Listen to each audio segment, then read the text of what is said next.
To attenuate the spread of COVID-19, most governments around the world have mandated quarantine. Our educational institutions are never the same.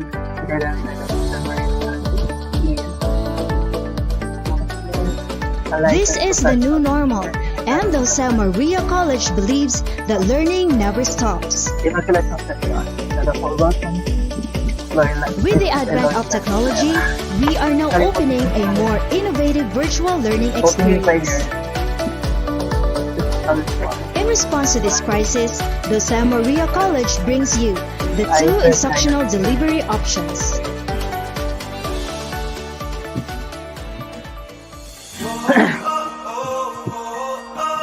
No virus can stop our assured, consistent, and quality education.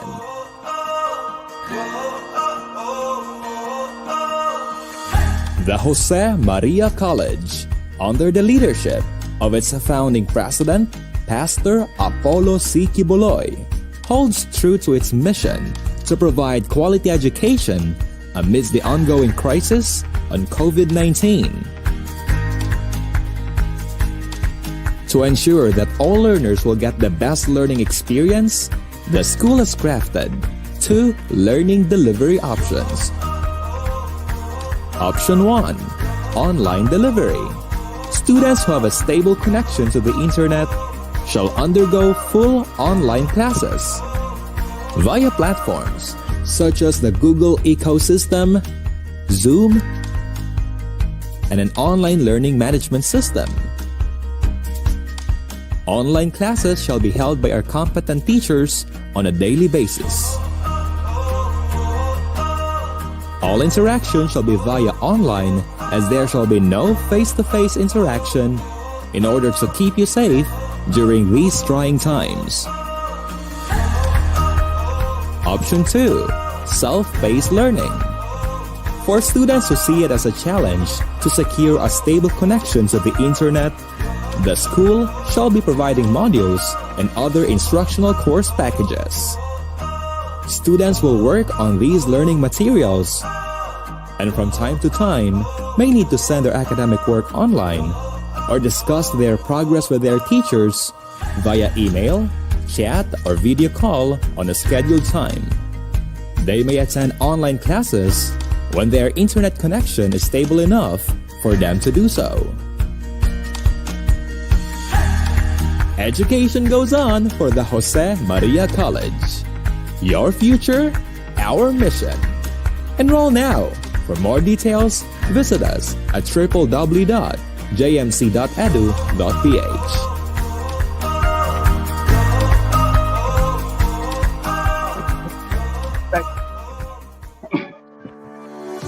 Don't let COVID-19 stop you from achieving your dreams. What are you waiting for? Enroll now. For more details, visit www.jmc.edu.ph. Nagsugod na ko.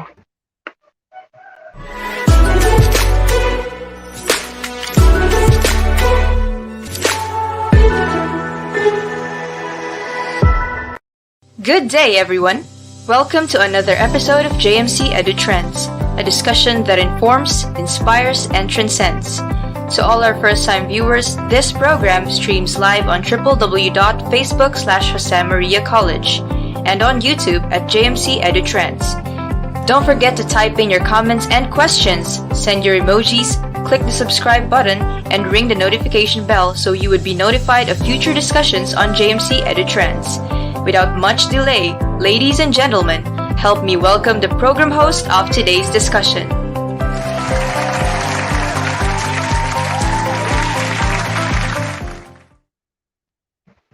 Okay, hi everyone. Good morning to all our viewers out there. Ayan, welcome to our another episode now of JMC EduTrends. And this time, before we start, I would like to give thanks also, of course, to our founding president, Pastor Apollo C. Quiboloy, for giving us this avenue, to share our knowledge and expertise in our respective fields.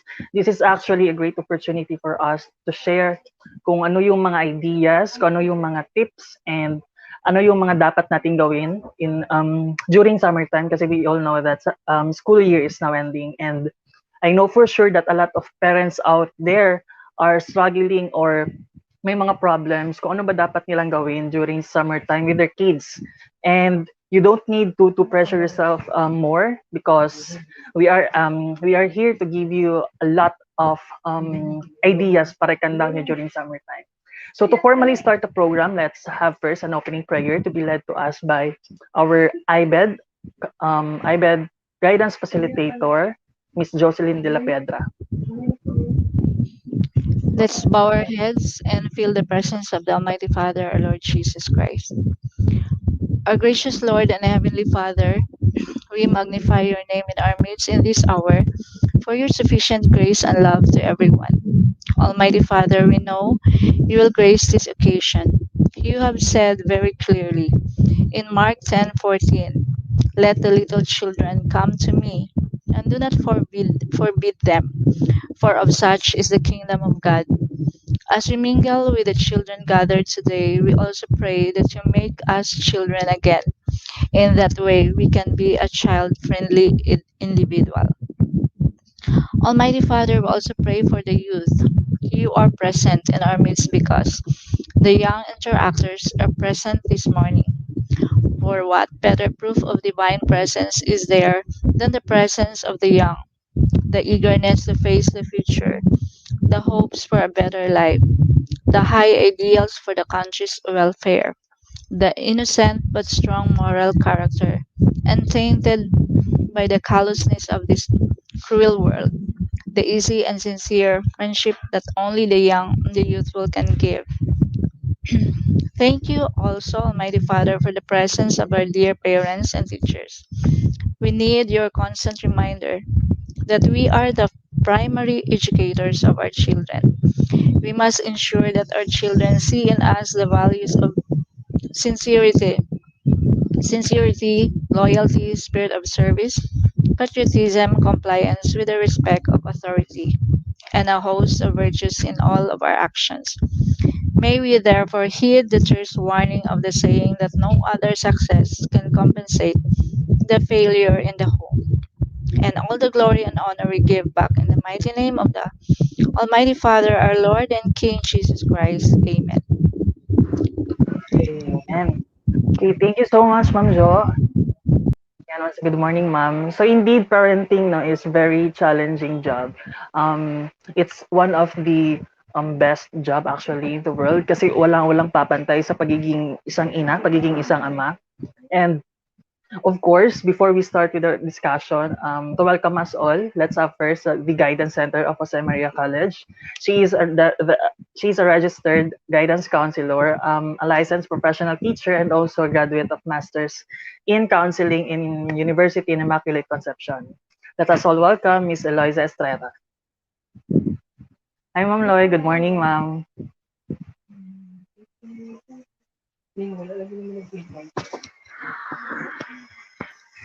Ayan. Ma'am Loy, good morning. She's... Ma'am, parang naka-mute kaya ta, ma'am. Okay. Of course, we are online, di ba? In online, we really expect technicalities, di ba?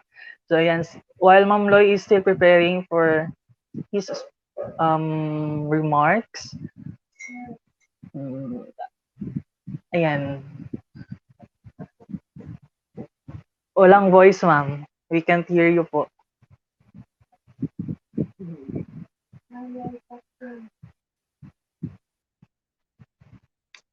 Okay. So Ma'am Loy actually is our guidance office center head. If you know, we would like also to share the services. We offer a lot of services in guidance center sa mga lahat ng para sa mga lahat ng mga students natin sa Jose Maria College. No? We offer counseling, career guidance, which is one of the services we offer, and testing. Yan. Ano pa ba, online webinars and activities intended for J. Marian's development, enrichment activities. So yan, bumalik na si Ma'am Loy. Hi ma'am, good morning. Good morning. Can you hear me Ayan. na? Yes, loud and clear po. Okay. So, to our founding president, Pastor Apollo C. Kibuloy, our school president, Dr. Jose Maria S.E. Gonzalez, our SVP, Dr. Felix Chavez, our VPAA, Dr. Josefina Ortega, and to our school administrator, Ma'am Rosemary de Magnaong, school principal, Sir Brian Alberto, IBED faculty and staff, parents, JMC students, ladies and gentlemen, good morning. Parenting is one job that we can call 24/7. There's no weekend or holiday. It's a job with no specific job descriptions nor salary. And what we always call as the passion and calling. As parents, we are called to guide, to support, nurture, and love our children. Today, the Jose Maria College Guidance Center will be having our part 2 of our Parenting 101 with the theme Ready, Set, Summer, and Building Productive Family Relationships. I hope you will be able to learn more on this webinar as parents and future parents. As one with the Guidance Center,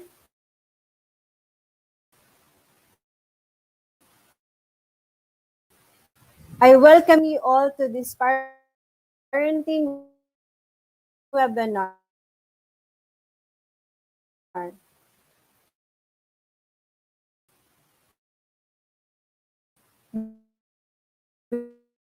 Good morning to all our parents and students. And so good morning once again, Ma'am Loy. Thank you so much for that very warming remarks.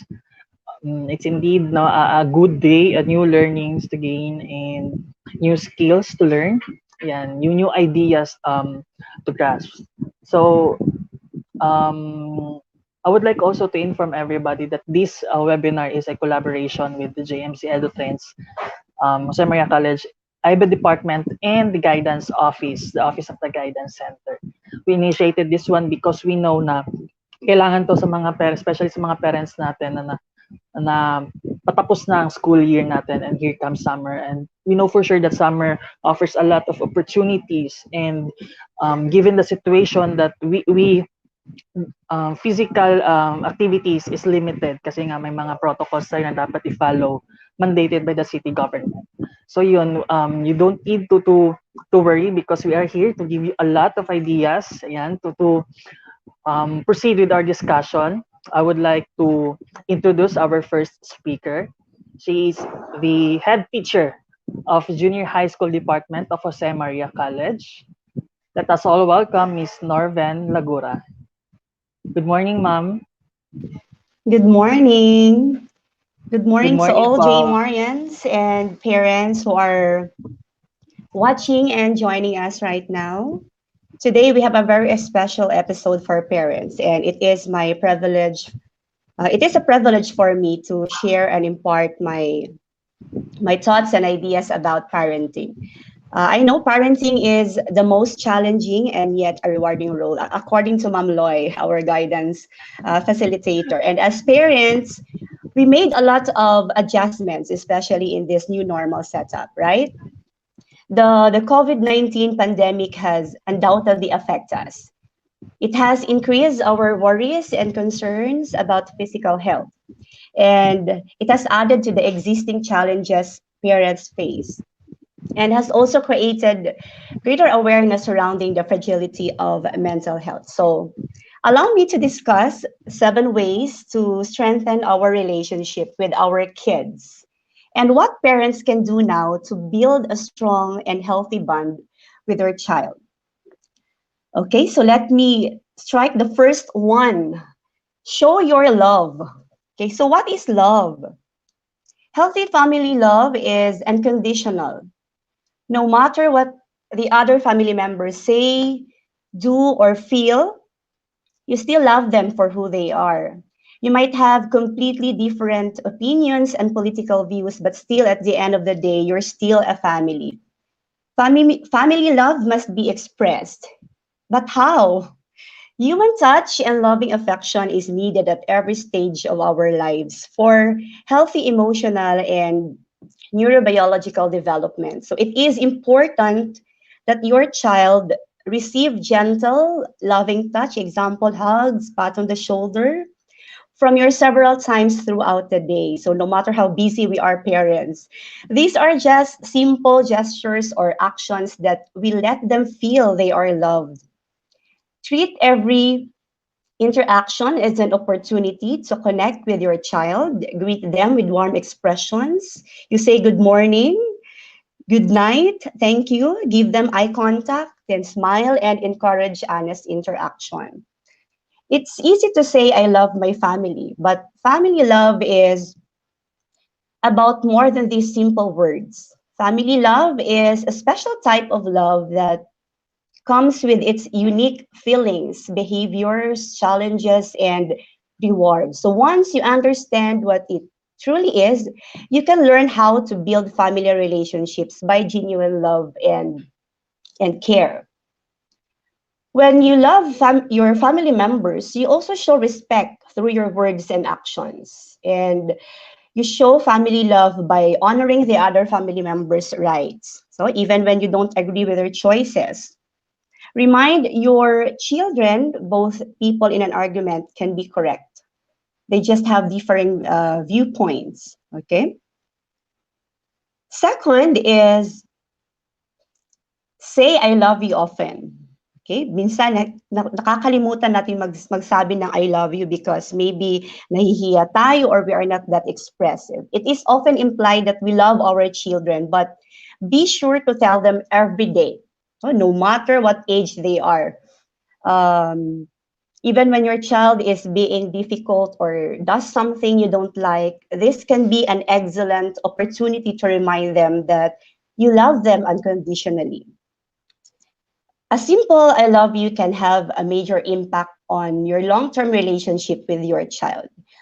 There are more than 40, I think, non-overused ways to say I love you to our kids. So example of these are, I appreciate you, I've got your back, you are a joy, how can I help you, how did you sleep, and even a simple thank you. You make me smile. Okay. So there are lots of alternative ways to say how much we love our kids. You just need to say it to them. So why is it important for parents to say I love you to their children? Because no matter how many hugs and kisses and loving things you do for your children, sometimes it is just nice to hear those three words, right? It confirms what you show physically and is comforting to the child to hear that affirmation. Caregivers can hug, kiss, and show love and kindness all day, every day. But a child may feel that is what is required of you to care for them. But to say those words lets the child know they are important in your life. They mean something to you. The third one is set boundaries, rules, and consequences. Children need structure and guidance as they grow and learn about the world around them. Talk to your children about what you expect of them and make sure they understand. Expectations communicate to our children that what they do is important to us. What they do matters a lot. These expectations let our children know that we are narcissistically involved, that in a sense. They are experienced as a part of us. They matter to us as much as we do to ourselves. This gives children a profound sense of belonging. One of the most difficult parts of being a parent is knowing when to say no. Okay? The thing that's happening when a child hears no is that they're learning boundaries. When rules are broken, make sure to have age appropriate consequences in place and be consistent with them. Boundaries are important for young kids to learn from parents because they're the first stepping stone in how an individual gradually learns to abide by the vast set of written and unwritten rules that make up modern society. In short, the boundaries learned at home early in life are the first exposure a child has to the world as it exists outside the home. And learning boundaries early enables children to integrate themselves more easily into the various social situations they encounter as they grow and mature. The fourth one is listen and empathize.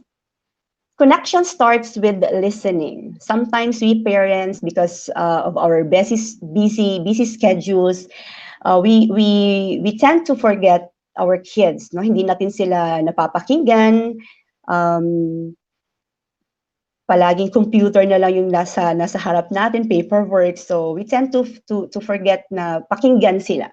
Acknowledge your child's feelings. Show them you understand and reassure them that you are there to help with whatever they need. Try to see things from your child's perspective. By listening and empathizing with your child, you will begin to foster mutual respect. Sometimes, there are some teenagers no nowadays na mas easy for them to share their feelings, their emotions, their problems to their barkadas kasi nawawala na tayo ng time sa ating mga anak. And even our small kids, marami yan silang pwedeng i-share sa atin. So we have to identify their emotions and point out your own. Okay? Know your child. Ask your child questions. For example, what did you learn today that was interesting? What was the hardest part of your day? Okay, how would you most like spend a day if you could do anything? And do you have a friend that you specially respect? What do you respect that person? Why do you respect that person? So questions like that. Marami tayong find out no na marami pala itong ideas itong anak ko. They hold family meetings to discuss conflicts and encourage each member to take others' perspective. So sometimes if we hold family meetings, pwede naman sa dinner time or meal time. Empathy is a key ingredient in positive relationships. It deepens sensitivity and attachment to others. Empathize with your child and model empathy also for others. Children learn empathy both from watching us and from experiencing our empathy for them. So when we empathize with our children, they develop trusting, secure attachments with us. The fifth one is play together. Okay, kids love our attention, but how much attention do they really need in order to fill their cups? And is it our attention they're seeking, or is it our connection? More importantly, what kind of play is the best? Okay, sometimes kasi no, sa sobrang dami ng ating mga ginagawa, like for example, in my case, I have two kids. Okay, they are also J. Marians, and I am also a full-time housewife and a teacher at the same time in this institution. So ang dami ko, I'm very occupied no the whole day. So ano bang pwede kong laruin kasama yung mga anak ko? So play is so important to a child's development.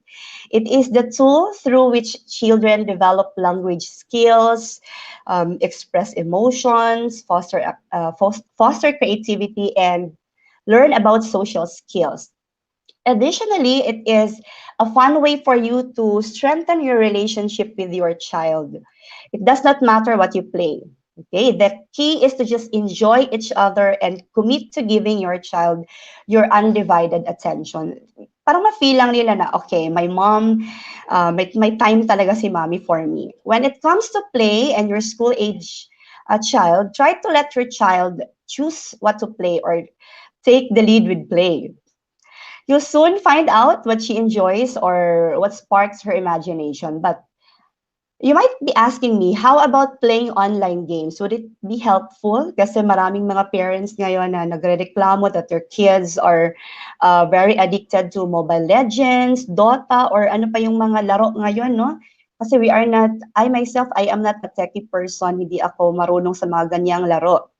Video games actually provide unlimited entertainment, and interactive ones uh, can even help you burn off calories. So, but you may not know that playing games, either in person or through shared online networks, can unite family members from many generations in meaningful ways.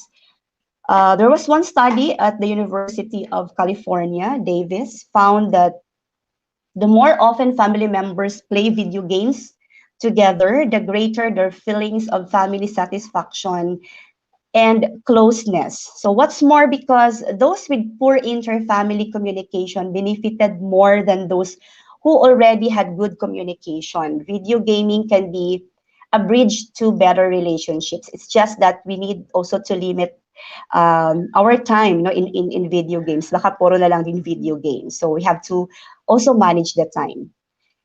The sixth one is, as parents, we have to be available and distraction free. Ito, I am very guilty of this. No?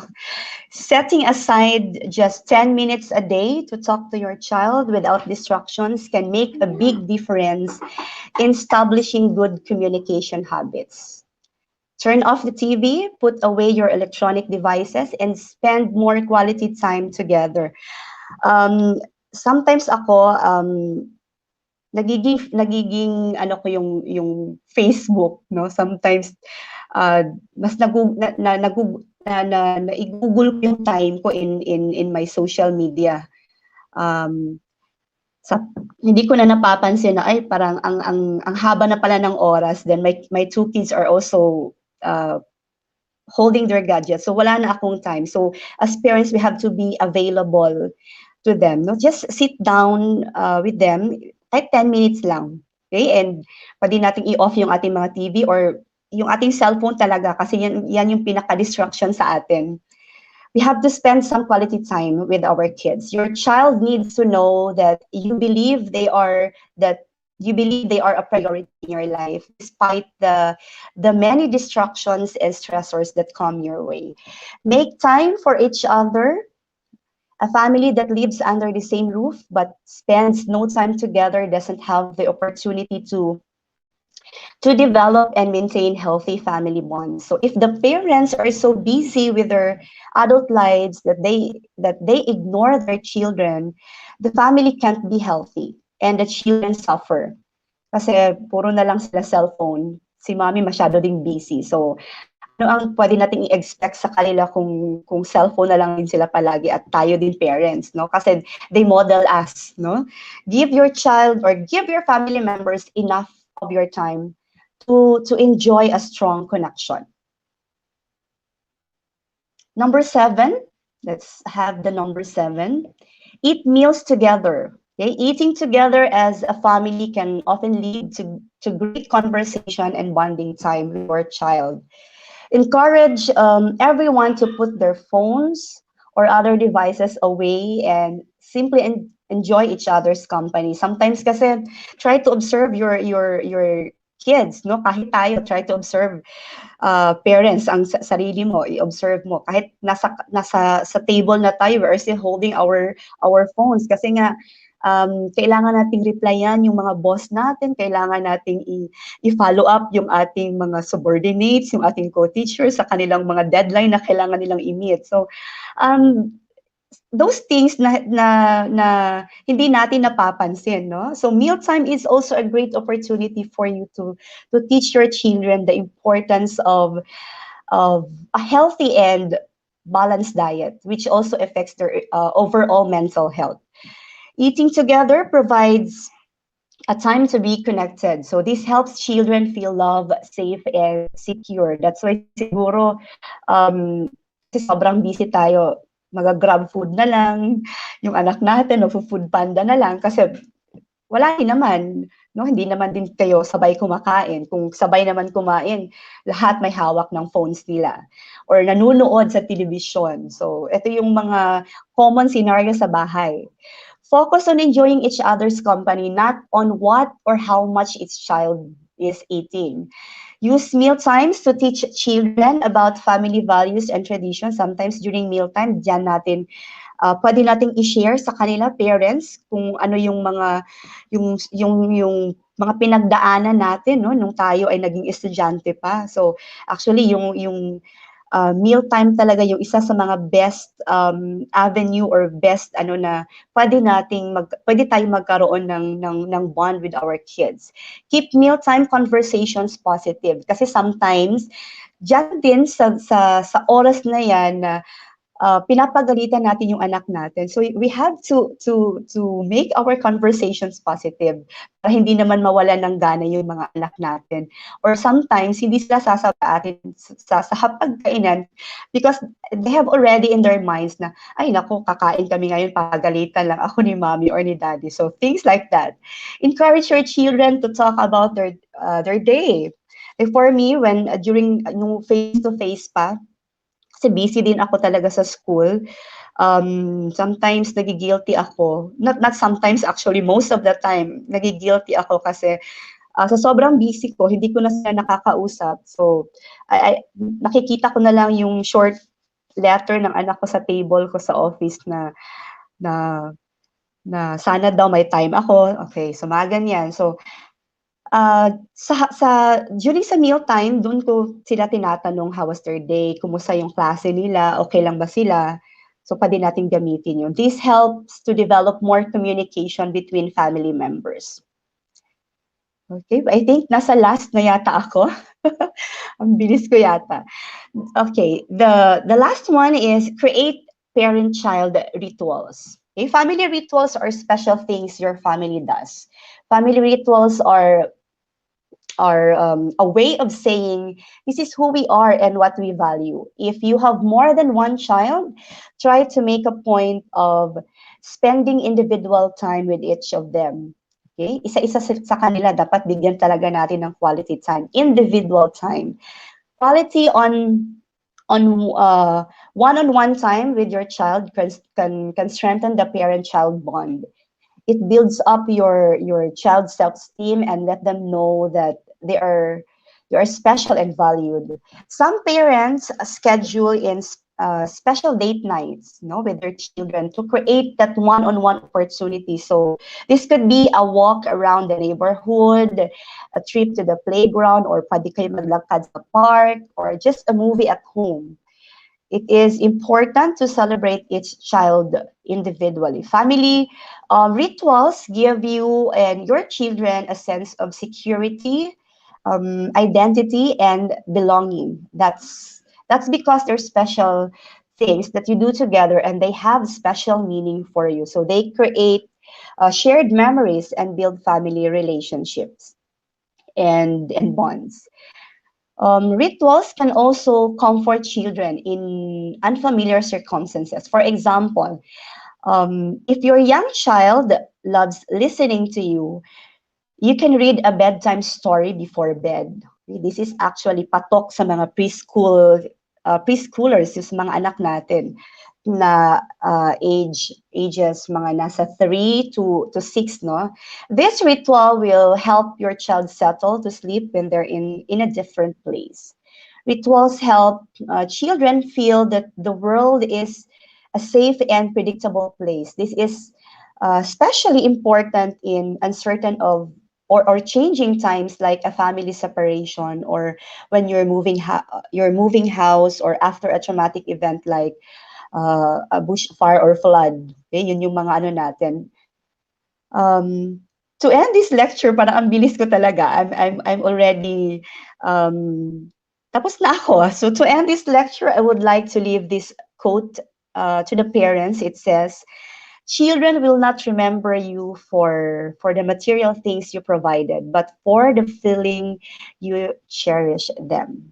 Okay, so that's all my talk about Parenting 101. Thank you and good morning.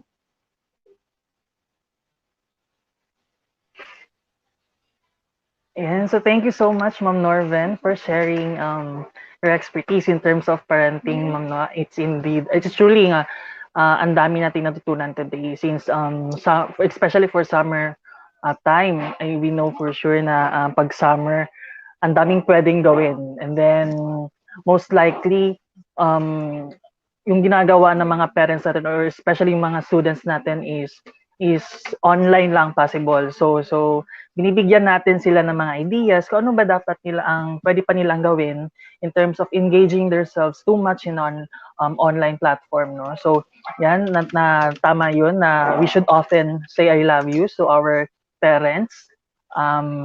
Next is being empathized at all times, no. We have to listen. Thank you so much, Ma'am Norven, for sharing that also. And I know na ang viewers natin, especially the parents out there, really learned something new. Yeah, so thank you so much, Ma'am. So before we proceed with our open forum sa mga viewers natin na gusto magtanong sa ating speaker, just reserve that one kasi we'll proceed with the open forum after the advertisement. So reminders lang po sa lahat ng mga viewers to do not forget to fill out the attendance link posted on the comment section. Yan, may attendance link po tayo sa comment section. So please, we need that one para ma-identify namin kung sino yung mga participants, sino yung mga parents na nakapag-attend sa webinar today. And also, don't forget to encourage your students to witness this webinar kasi isa din sila sa mga prospect participants namin. But at least, at the same time that the parents are learning, yung mga students or kids din natin ay may natutunan dito sa webinar. So ayan, so before we start with the open forum, please watch this video about Jose Maria College. Are you looking for the best online education at the most affordable school fees? Enroll now at Jose Maria College. Jose Maria College, under the leadership of its founding president, Pastor Apollo C. Kibuloy, holds true to its mission of providing an assured, consistent, and quality education amidst the ongoing crisis on COVID-19. To ensure that all students will get the best learning experience, JMC provides an assured education with the most flexible learning delivery choices. To highlight the learner's wit and abilities, JMC is consistent in providing the best learning exposures with a student-centered showcase of extracurricular activities. Amidst the challenges of the new normal, JMC guarantees that quality education is not compromised through our learner-centered curriculum, highly trained and dynamic faculties, and state-of-the-art facilities designed to deliver the best learning experience to our students. We are proud to say that JMC is fully equipped for new normal education. What are you waiting for? Enroll now. Scan the QR code on your screen for more details. Your future is our mission. Enroll now.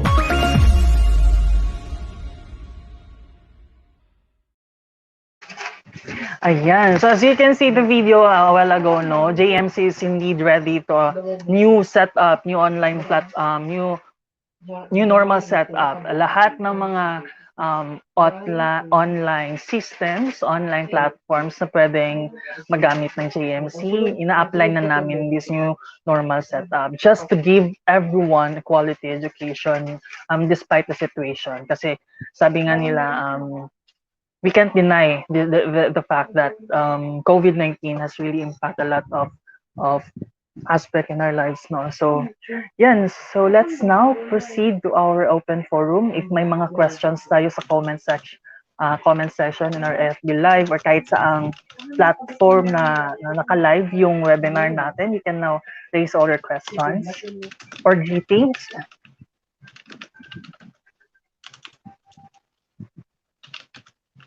From Crystal and JM Colon. Wow, another informative episode of JMC EduTrends. So excited to hear our speakers. So thank you so much, Ma'am Crystal, Marketing Committee, and Hannah Segovia. Good morning po. Good morning, Miss Hannah Segovia. Yan. Good morning po from Angel Tumale Luna. You can also put your grades or section para at least ma-identify namin what section are you in. Good morning, J. Marians.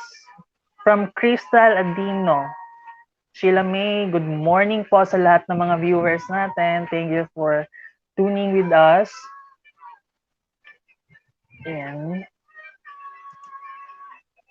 Ayan, ang daming nakatutok ngayon, no? Good morning, Ma'am Claire. Thank you so much for tuning with us. Tomata. Thank you, everyone.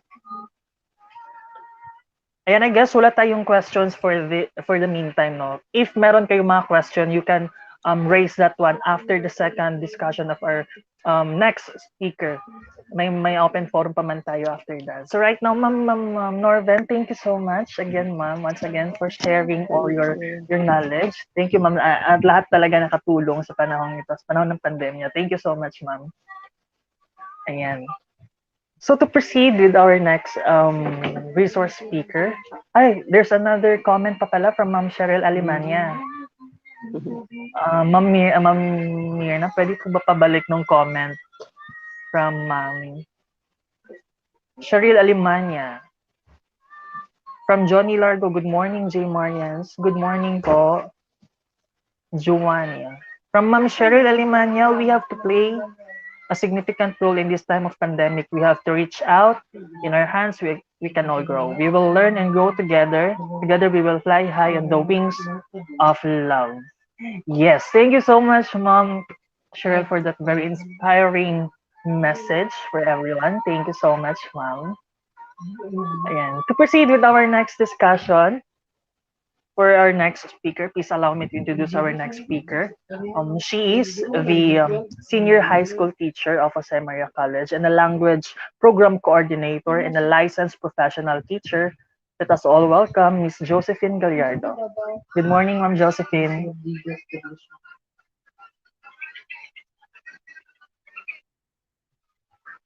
Hello, good morning, Ariel. Good morning, Hi, Ma'am. Good morning po. Ariel. Good morning, J. Marias. Good morning to all the parents, faculty, and staff who are watching today.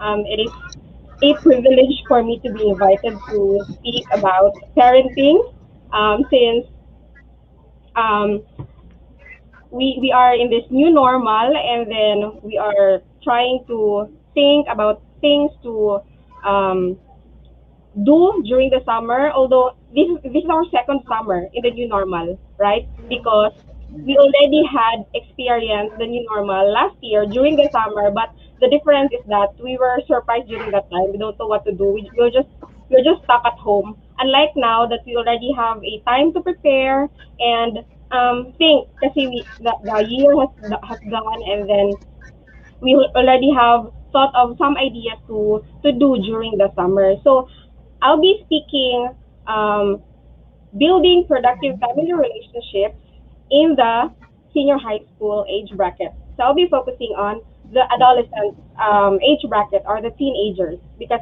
a while ago the first speaker was discussing about building productive family relationships among the grade schoolers or the kids. So the focus for the talk today, for my talk today, will be dealing with the adolescents or the young adults. Okay, so the topic is ready, set, and summer to building a productive family relationship. So next slide, please. So I have already been introduced. I am Josephine Gallardo, and I am from the senior high school faculty. I have been teaching from grade 7 before, 7, 8, 9, 10, 11, 12. So basically, I have experienced all the teenage age group as a teacher. And basically as a parent, because I always consider myself their parents inside the school or inside the classroom. So to proceed, we have here a quote. It says there that parenting is the easiest thing in the world to have an opinion about, but the hardest thing in the world to do, which is actually agreeable. I think everybody would agree with that you can always have an opinion. Everyone could always have an opinion about the way you raise your kid, about the way the parenting that you have. But actually, if you're on that particular situation, it's actually the hardest thing to do. And it's also challenging. It's very challenging, especially that there is no course for parenting that you can just enroll and then learn how to do it. There is no course for that. It's something that you just, as a parent, it's something that you just learn along the way. So it's really challenging. But if you were able to do it successfully, it's the most rewarding. Especially if you have seen your kids or your children grown up to become the person that you want them to be, someone who who can be of use to the society, to the people, it's such an achievement. So that's one thing that we have to, like, a disclaimer for the discussion, because it's really very hard to parang achieve the kind of parenting success, especially if there are a lot of opinions around. And if we will be listening to the opinions around, we will be somehow disturbed. So better if you just work it out. We learn from things, we communicate, and basically later or eventually you will be like get used to how to do parenting among your children. So let's talk more of that in the next slide. So let's have that. Okay. So the first question, again, the focus of the topic is building productive family relationships. Take note of the word productive. It's being bold type in the slide. So building productive relationships. When we say productive, let's define first the word productive. So when you say productive, it means that you are able to produce something. Again, when you say productive, you are able to produce something. Now, if you connect it with family relationships, productive family relationships, how does it go? It means to say that you, as a family, becomes a productive team. So, meaning, you come up with something, you come up with useful thing, which is done by the entire family collaboratively. So that's what we mean when we say building productive family relationships. But how do we build that? How do we build productive family relationships? All right. So before we answer that, how do we build productive family relationships? Let us try to ask first ourselves, do we have a strong family relationship? Kasi, it would be agreeable if we say that you cannot produce something, you cannot be productive as a group or as a team if you don't have a strong or solid relationship, right? So the first thing to think over is, do we have a strong family relationship? Kasi like for example, during the summer, you will say na, okay, we have to have a productive family relationship, especially for the summer, that is our goal. But you have a very weak relationship. You have less bonding with each other. So how can you jump into being productive if you have not yet worked out into being a strong or solid family relationship with each other? So that's the first question. If the answer is yes, then it's good for you as parents or as a family to proceed to being productive and look for things on how to be productive. But if no, then we will discuss how to build strong family relationships, which we'll be discussing in the next slide. But before we answer these questions, we have to think first, as a parent, this is on the part of the parent, we have to think first, before tayo maka-answer ng kung strong ba ang family relationship namin or hindi, we have to think first what kind of parenting style do I have? Because the kind of parenting style you have actually affects the kind or the strength of family relationship you have with your family. So you have to identify first, anong klaseng parent ba ako? So let us try to define what is parenting style. So next, what is parenting style? So according to Darling and Steinberg, in 1993, parenting style is a psychological construct representing standard strategies that parents use in their child's rearing. The quality of parenting can be more essential than the quantity of time spent with the child. Take a look at the last sentence. The quality of parenting can be more essential than the quantity of time spent with the child. So no matter how long you spend time with your child, it will still be affected by the kind of parenting that you have. So let's try to reflect on that. Another definition by Darling and Steinberg in 1993, they defined parenting style as a constellation of parents' attitudes and behaviors toward children in an emotional climate in which the parents' behaviors are expressed. take note of the phrase emotional climate. What kind of emotional climate do we establish in our family? So let's try also to reflect on that. Now, basically, that is the definition of parenting style. Parang it's a general, you as a parent, it's your general approach to your kids, to your child, and to your family as a whole. And please don't confuse parenting style to parenting practices. Kasi they're two different concepts. Because when we say parenting practices, these are just simple actions or simple gestures that parents do or exercise among their family. Let's say, for example, there's one parent that prohibits the use of gadgets for the entire school week. So that's a practice. That's a parenting practice. Or a parent doesn't want their kid to be involved or exposed to social media. That's also a practice. That's a parenting practice. So it's just parang a small detail or small practice or action that you conduct in your among your kids. But when you say parenting style, it's something bigger. It's something general. It's really you as a parent. How do you conduct yourself as a parent to your child? So that's the difference between parenting style and parenting practice. But of course, for now, our focus is on parenting style. Anong klaseng parenting style meron tayo?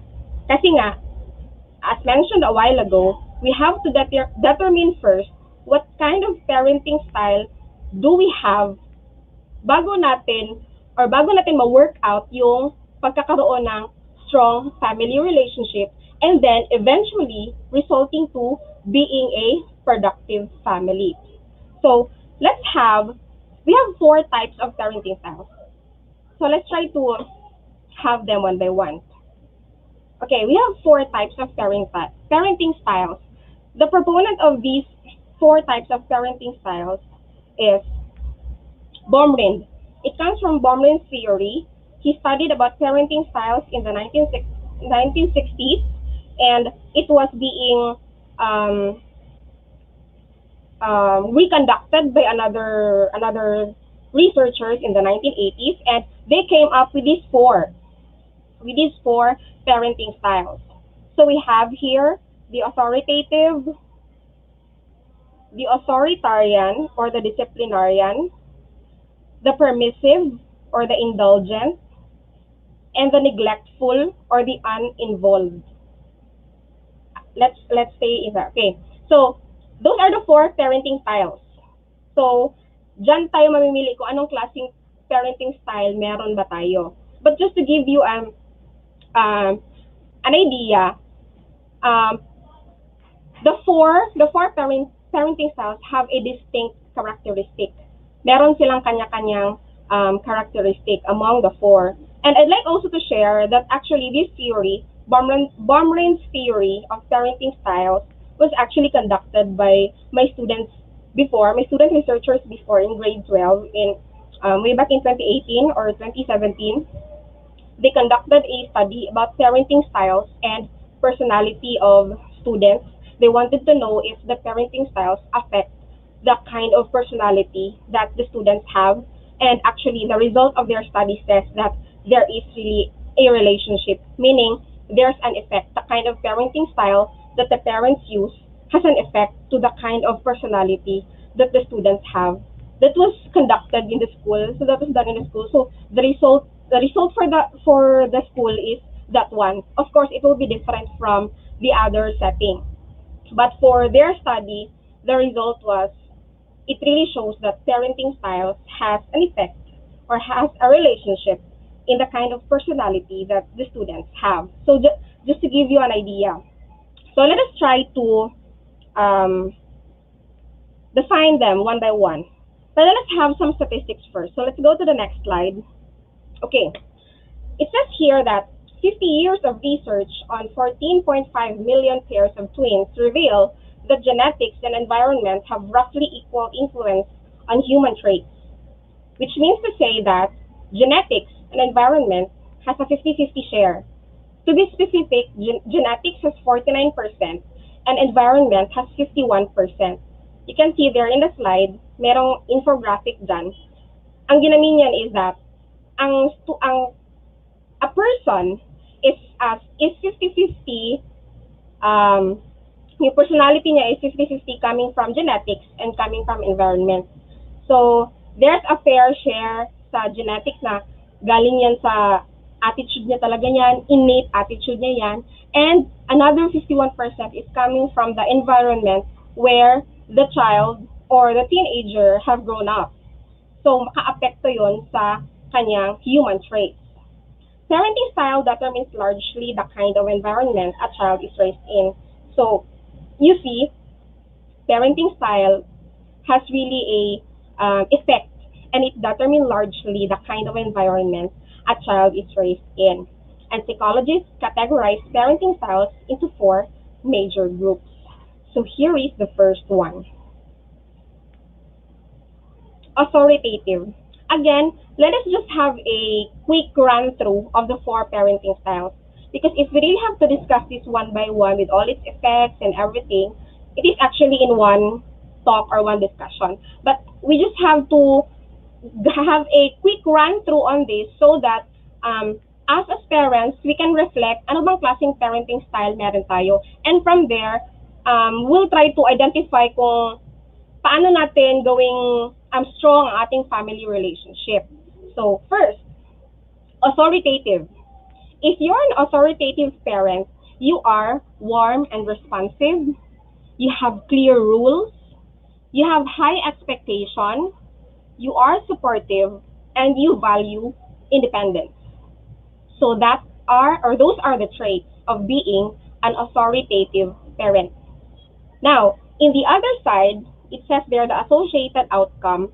Pag sinabing associated outcome, parang ito yung possible na effect or outcome sa anak mo if the parenting style that you have is authoritative. But of course, this is not absolute. These will of course differ to the kind of environment you have, your background as a parent, your experience as a parent, your upbringing, the way you were raised before. Of course, it will contribute to the kind of parent you are. But of course, these are just a guide. Guide lang ito sila. It doesn't mean na, okay, pag authoritative parent ako, automatic ganito ang magiging outcome ng mga anak ko. But these are just guide. So basically, these are already proved in research. But of course, sabi ko nga, this is not absolute, but just a guide. So, for authoritative parents, the associated outcome kapag authoritative parents ka is your kids will have higher academic performance, they have more self-esteem, they have better social skills, they have less mental illness, and they have lower delinquency. So try to notice all of the outcomes are actually positive. All of the outcomes are actually positive. And if you look at the characteristic of authoritative parenting style on the other column, hindi naman lahat positive dyan. I mean, positive siya lahat. But for the other kids, maybe on the kids' perspective, they'll say na negative man yung high expectation kasi maka-pressure and all. But actually, on the kids' perspective, yun lang yung parang negative. Pero in general, it's actually all positive. And if you notice, the associated outcome is also positive. So, magiging mataas ang grades ng mga anak mo if you are warm and responsive, you have set clear rules, you have high expectations, but you are supportive. That's an authoritative parent. Yes, mataas ang expectation mo, but you support all the way. And you value independence, meaning you give your child the responsibility or the accountability about something because you value their independence and you see them as an independent individual. So those are the general or associated outcomes if you are an authoritative parent. Less mental illness, better social skills, lower delinquency, meaning you have no problem about your child committing any offense because of this particular parenting style that you want to use or utilize. So that's the first one, authoritative. Am I an authoritative parent? Try to think. Second, the second one is, let's go to the next slide. Authoritarian. So Take note, magkaiba si authoritative and authoritarian. Alright? So, let's try to see anong kaibahan nila. For authoritarian parent, your characteristics are, you are unresponsive. Pag sinabing unresponsive, meaning, you don't respond to your children. Like, if they have concerns, if they have anything to ask, or if they have problems, you don't respond. You don't respond at all. And then, you have strict rules. You have strict rules. That is an authoritarian parent. You have strict rules. You have high expectation. You have high expectation, and you expect blind obedience. In authoritarian, para siyang parang on a layman's term, it's like a martial law kind of parent. You expect blind obedience, meaning, follow lang ng follow ang bata na hindi niya na-understand bakit kailangan siya mag-follow nun. O hindi na-explain sa kanya, bakit bawal ito, bakit bawal yan, bakit hindi yan pwede. So, that's blind obedience. But actually, you can unblind the blind obedience by what? By explaining to the kids, or to your child, to your teenagers, na bawal ito because it's like this and like that. You can actually twist that one. But we're talking about the characteristic of the authoritarian parent here. So, basically, those are the characteristics of an authoritarian parent. So, as an outcome, ang associated outcome ng isang authoritarian parent is that the kids have low academic performance. The children has less self-esteem. They have poorer social skills. They have mental illness, and they engage to drug and alcohol abuse, and they engage in delinquency. So, those are the associated outcome lang naman, not absolute. Those are the associated outcomes. So somehow, it's a bit of something negative, right? Kasi nga, all of those associated outcomes are on the negative side. But actually, there are children, or there are kids who have just grown up to be better individuals with martial law parents. I don't know if you agree, but of course, it's not the same. It will never be the same. It will always be different from each family, from each parent, or from each children. Kasi nga, we have different backgrounds, different upbringing, we have different experiences, we have different parents before, who have different parenting style also. So it would always be contextual to the kind of family or person, the kind of family that you have, and the kind of person that you are as a parent. So that's the second one. First one is authoritative. The second one is authoritarian. So if you think na wala ka pa doon, let's go to the third parenting style, which is permissive. So kapag permissive parent ka, your characteristic is you are warm and responsive. So same kaya authoritative is warm and responsive. If you are a permissive parent, you have few or no rules. Kasi permissive ka. So, may konti kang rules or wala ka talagang rules. You are indulgent and you are lenient. When you say lenient, you just let you just let your kid do this and do that. Kung like may offense, it's okay. Ganon, walang any consequence coming from you as parent if you are a permissive parent. Now, the associated outcome for that is, for the kids, sa mga anak mo, is they have impulsive behavior. Pag sinabing impulsive behavior, the teens or the kids tend to do something without any prejudgment or without any sound evaluation. Egocentric. Yung ibig sabihin ng egocentric is yung ako lang ang tama, ako ang masusunod, something like that. Poorer social skills and problematic relationship.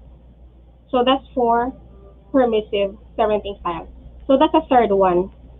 Now let's go to the last, the fourth parenting style of Bomrain's theory, huh? So the fourth parenting style is neglectful. So if you are a neglectful parent, you are cold and unresponsive. Yung parang wala lang. Walang no emotion, no response at all. You have no rules. You are uninvolved. So wala ka ding pakialam. Kasi uninvolved ka, so wala kang pakialam kung what's happening about your child. And you're indifferent. So the associated outcome for that is saying kay permissive, your kid or your children will have impulsive behavior, delinquency, they'll involve in or engage in delinquency, drug or alcohol abuse, and suicide. So again, those are the four parenting styles that we have: authoritative, authoritarian, permissive, and neglectful. So let's try to reflect as a parent, what kind of parenting style do we practice? But, sabihin nyo, parang nandun ako sa authoritative, parang andun din ako sa authoritarian, minsan mas neglectful din ako. It can also be a combination of the four. Kasi nga, we say that it's an absolute naman. But there would always be parents na the dominant kind of parenting style na meron sa kanila is this particular parenting style. Kasi nga, we say that yung four, possible yun siya na lalabas sa atin as parents. Na sometimes we will be cold, sometimes makalimutan natin ang rules, but there will always be a dominant parenting style. So try to reflect what kind of parenting style do you have. So let's proceed to the next slide. The question is, in the next slide, it says there, one size fits all. Does it fit to everyone? So let's try to see. For over 25 years, authoritative parenting has been consistently linked to the most positive outcomes in many studies. The authoritative is the first one I discussed. Those that have all positive traits from the parents and the associated outcomes. So sabi dito, ang authoritative ang may pinakamaraming positive outcomes in terms sa effect sa mga students. Aren't all kids different? Yes. Different kids need different parenting practices, not a different parenting style. So, again, different kids need different practices, not a different parenting style. So, ano ibig sabihin nun? Kasi baka isipin mo na, ay, ganito ako na klase na parent or ganito ang parenting style ko, so dapat baguhin ko siya and all. Pero actually, ang dapat mo lang pala talagang baguhin is the parenting practice that you have. The specific things or actions that you do with your children or to your children in the family, just like the example that I have given a while ago.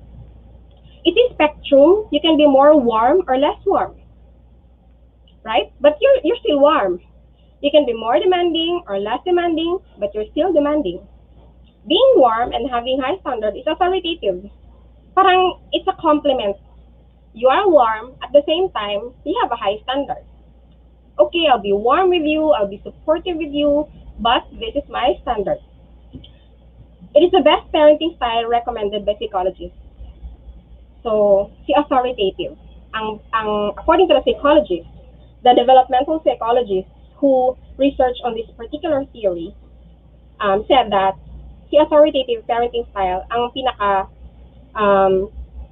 most effective or has the most positive outcomes among the children. So, pag sinabing authoritative, yes, you are warm, you are responsive, you're loving, but you have clear rules and you have standards to set among your kids.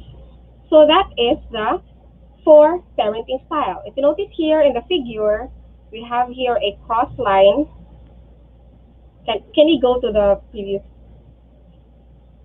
Okay, you have your cross line and then yung pink one, warm and accepting, and then demanding, that's under authoritative. And then demanding, cold, and unaccepting, authoritarian yan. Cold and unaccepting, undemanding, neglectful. Warm and accepting, undemanding, si permissive. So, let's try to reflect as parents as to what kind of parenting style do we practice. Will this be helpful to building strong family relationships? Yes, of course, because it will determine the kind of strength, the kind of strength that our family relationship have. So, the next question is, how do we build now strong family relationship, or how do we build relationship with our teens, with adolescents, with young adults. I think this is very um, relatable to parents with kids who are adolescents, who are teenagers, who are young adults. Kasi 'di ba, if we have kids who are in that particular age bracket, the tendency is usually um, the kids have their own world. Magtataka na lang ang parent, palagi na lang siya nakakulong sa kwarto or palagi na lang siyang naka-cellphone, di ako nakausap, okay ka lang, okay lang. Yes, no lang ang sagot. I think most teenagers are like that. So, let's try to see. Let's try to think, bakit ganon? Bakit ganon sila? Na, hindi na sila kagaya ng bata pa na very loving, palagi nag-hug, nag-kiss, nag-say na I love you. Nung nag-teenager na, lalo na yung nag-young adult na, nawala na lahat. Parang nakakulong na lang palagi sa kwarto, naka-cellphone na lang palagi, yes and no na lang ang sagot. So let's try to see. But before that, let's watch this video.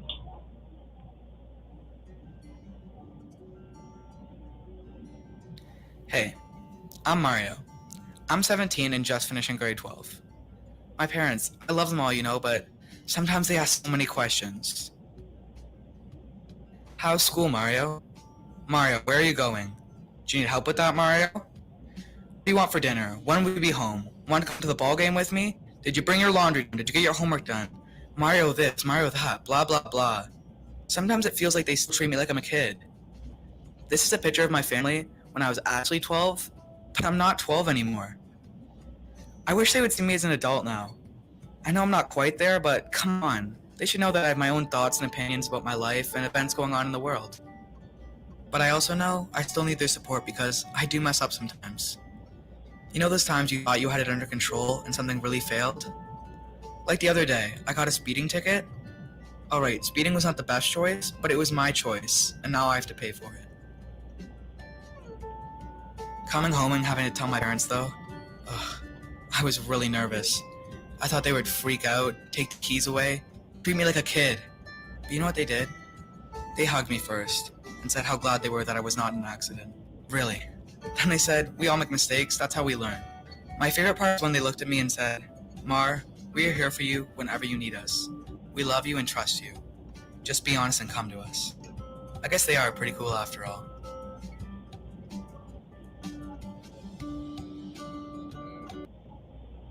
So that was a short video. If you notice, the one who's talking in the video is a teenager. And he's talking about his experiences, bakit ang daming tanong, ganito, ganyan, ang daming sinasabi ng mga parents. So, ang parents din, ang tendency is, bakit siya ganyan? And then ang tendency is, ang ibang parents is nagagalit or hindi sila nakakaintindihan, or the tendency is mag-aaway ang parent and ang teenage kids or ang adolescent kids. But let's try to think of it. If the parents understand the child psychology of a particular kid or of a particular teenager, the parents will understand and they will not get into an argument. Why? The parent will ask, bakit hindi na siya nag-consult sa akin, hindi na siya nagtatanong sa akin, hindi na siya nag-share sa akin. It's part of their developmental stage. When we say developmental stage, these are the things that kids learn as they grow. So these are the things that they learn as they grow. For example, when our kids was learning how to walk, right? When they were learning how to walk, we don't walk for them. We just guide them, right? They first try to stand up and then put their legs straight and then try to have one leap, one step. Of course, not at all times that all children will automatically learn to walk. The tendency is maybe madapa sila, masugatan, right? So same with the teenagers or the young adults or the adolescents. Anong kind of learning ang ginagawa nila ngayon sa kanilang stage? They're learning how to be adults. They're practicing to be adults. So that is why parang ang iniisip ng perspective ng adolescents, bakit pinapakialaman pinapakialaman ako, malaki naman ako. Because they're practicing to be adults. So, you as a parent, you have to try to step back muna, step back, just like how you do it when you were there, teaching your child how to walk. When you teach them how to walk, you don't walk for them. You were just there as a guide, and you were just there as a backup, ready to catch them when they fall.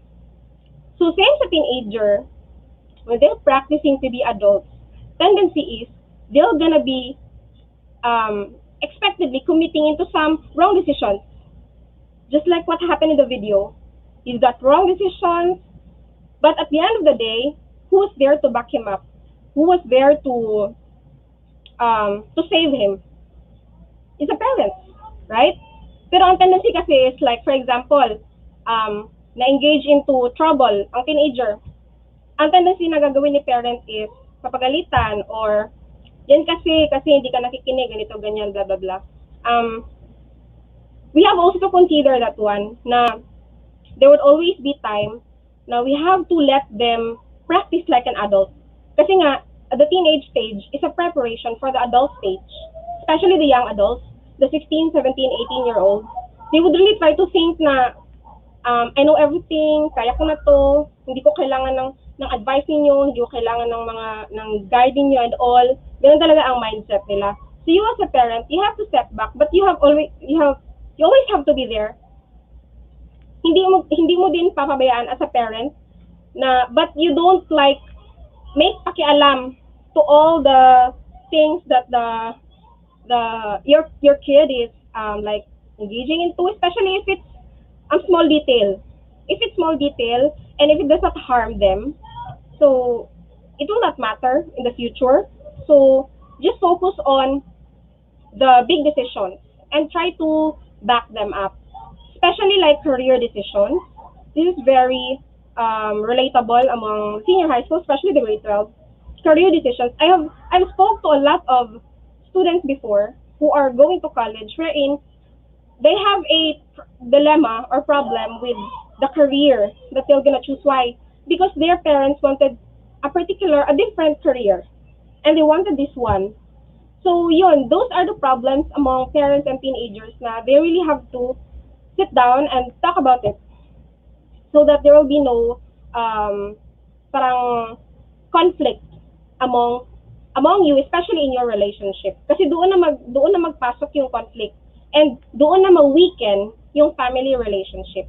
So that is why we have to make it sure that we are aware of the kind of attitude or action that our kids are showing. Ano ba to? Are they like they want to be adults, they wanted to be accountable, they wanted to be responsible? Go ahead.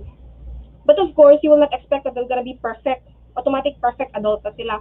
Of course, they'll commit offenses, they'll commit mistakes, but of course, you're there. Your job as a parent is for you to process them, to counsel them, and to let them understand, and let them realize their actions.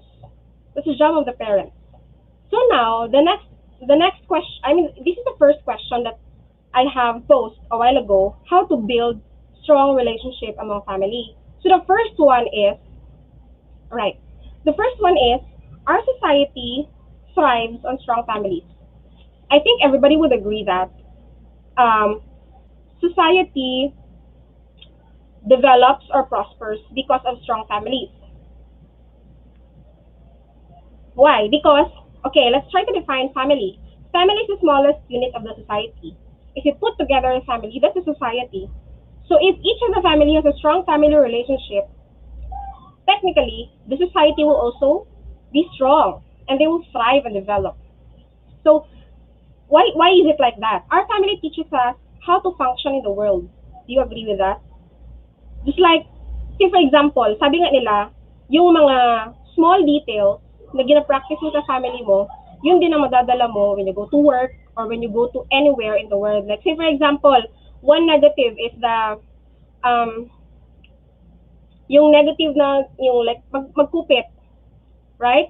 So pag nasanay ang bata na magkuha siya without asking for permission and nobody corrected him or her, the tendency is he will bring that act outside the family. And of course, in terms of morals and norms, it's correct. So that is very, yun sinasabi na it's very important that we have strong families. Sa strong families, you're able to build each other in such a way that you will be useful to the society. Next bullet. Okay, family should provide love and warmth to all of its members. It was actually mentioned with the first speaker a while ago, Ma'am Norpen, about providing love and warmth. Pero sabihin na ibang parents, Ma'am, ang general ng love and warmth is very general. Paano ko siya i-show?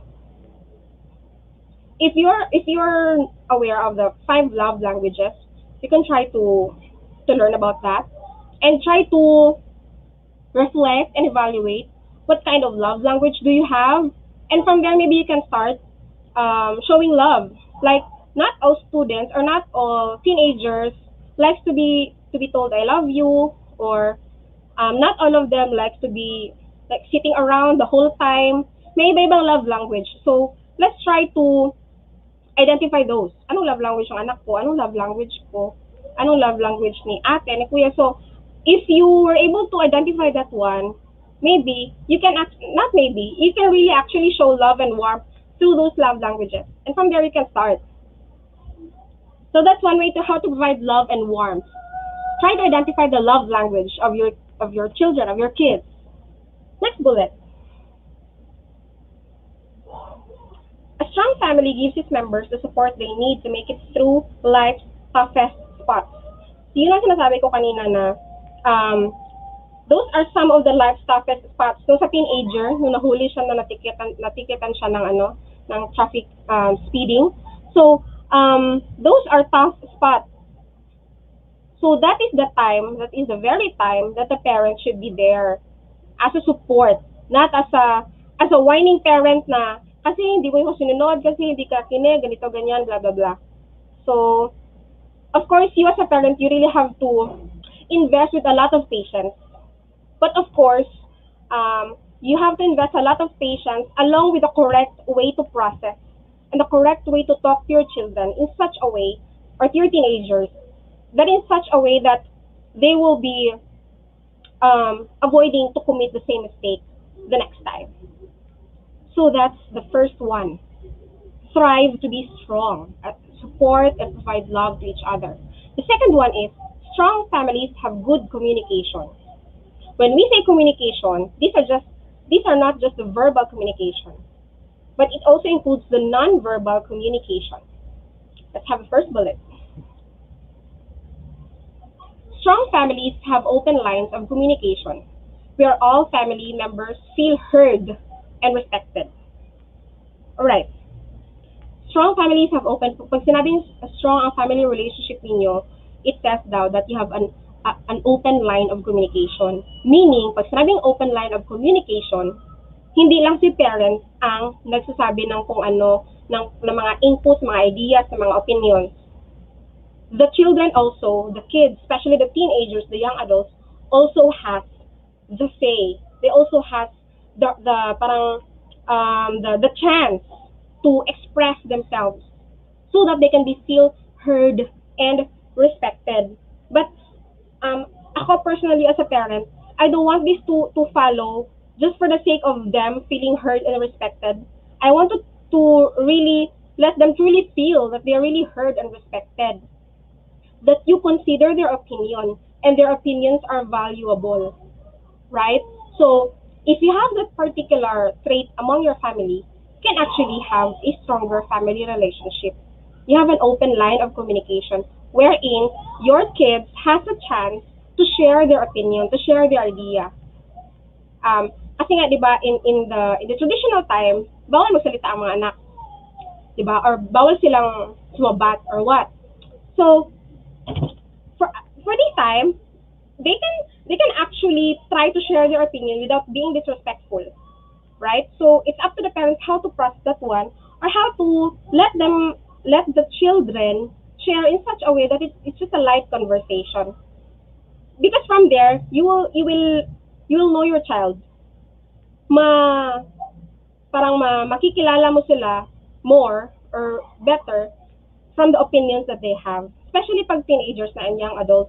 Kasi the tendency is, ang bilis ng panahon from being a child to becoming a teenager, na ang parent sabi na, bakit parang bigla na lang lumaki yung anak ko, na parang hindi ko na malayan, malaki na siya, tapos may sarili na siyang world, tapos parang hindi ko na siya kilala, iba na yung mga interests niya, and everything, especially if the parents and the children are living remotely. Isa pang factor din yun. So, we really have to consider good communication. Kasi naman, if you're living remotely, we all have the technology. We can always communicate. So, that's one thing. And itong communication, this is very timely sa mga teenagers, especially sa mga others na may nakausap talaga ako na ang sabi niya is, ma'am, hindi mo kasi ako pinapakinggan.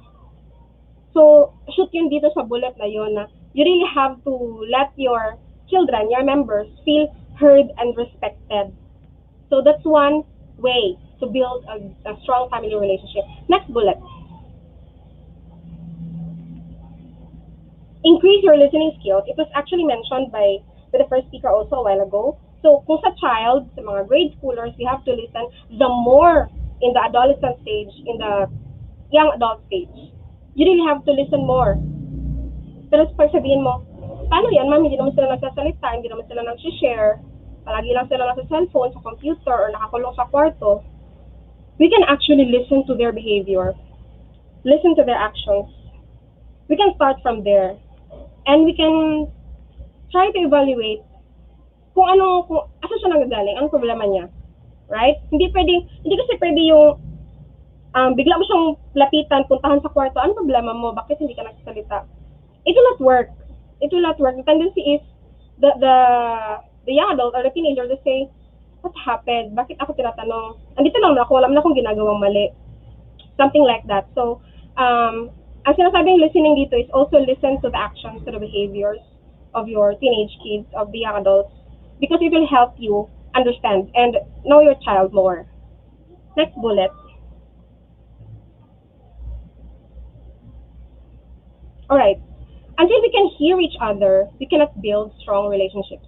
So sabi dito, we really have to hear and listen each other before we can build strong relationships. Yun ang kailangan so that we would be able to understand each other. Because if we will not hear and listen, we will not understand each other. The tendency is we will indulge into conflict kasi hindi kayo nagkakaintindihan. So that's the logic on it. Next slide.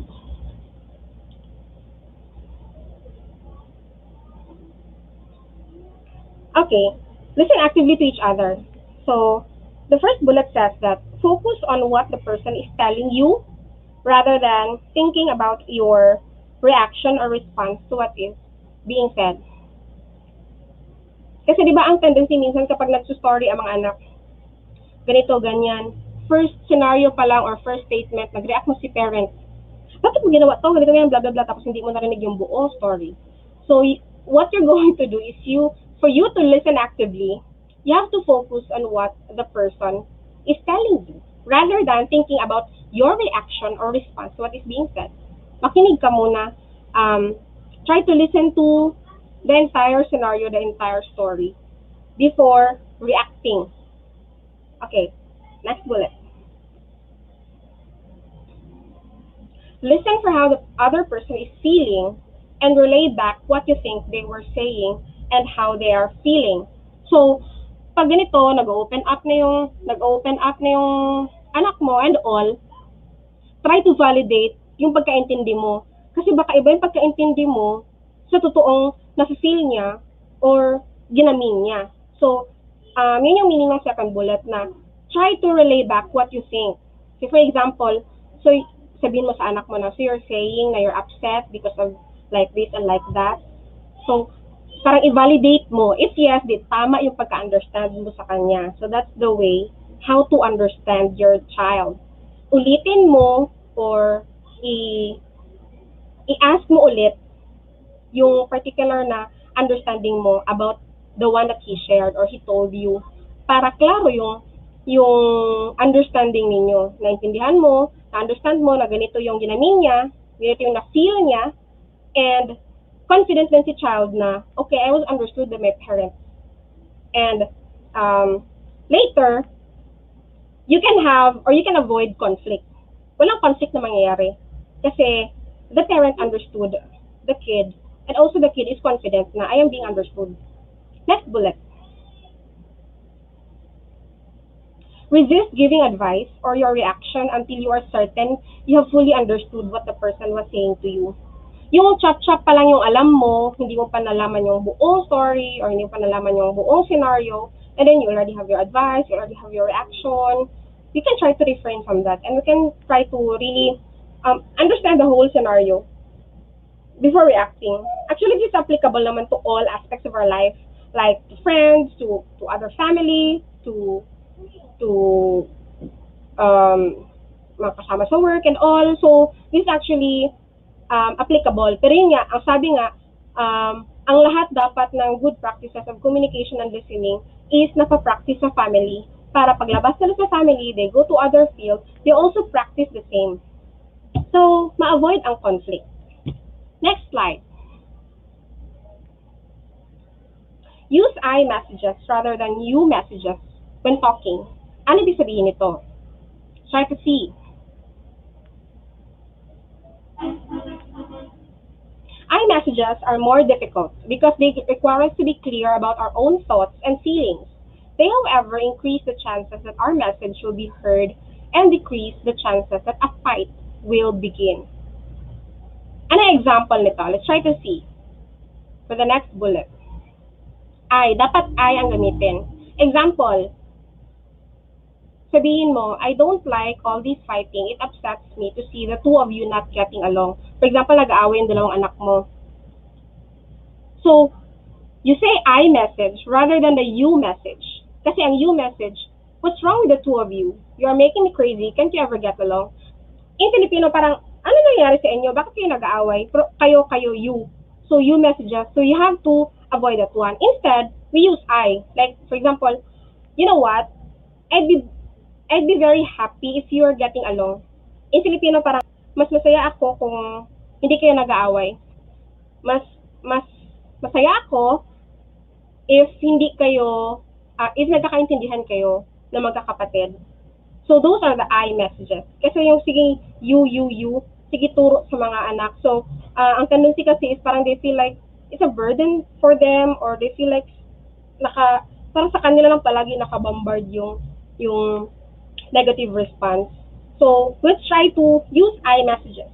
Like, I'd be very happy if you have high grades. I'd be very happy if you act like this. It would be it would be a pride and honor for me if you will achieve this one, something like that, but without demanding them so much. But the point here is that you use I messages instead of you messages. Next slide.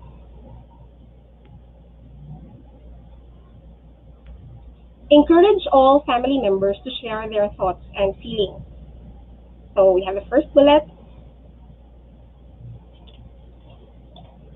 Strong families allow all family members, no matter how young or small, to talk about their thoughts and feelings. This does not mean that members are not respectful of one another, but rather that feelings and ideas are respected. I have actually discussed this a while ago about children giving their opinion or giving sharing their thoughts and feelings about something.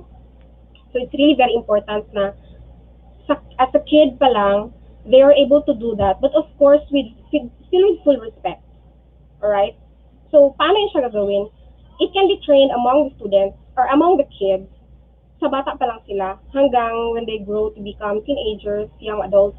If they're used to that, then hindi na sila mahihirapan sa teenage level, sa adolescent level na mag-share kasi they're used to it na pag ganito ang feelings niya, may doubt siya or something, sinishare niya sa family or even one member of the family. It would really help. Like a child confides to another sibling, and then a sibling will be the one to connect with the parents.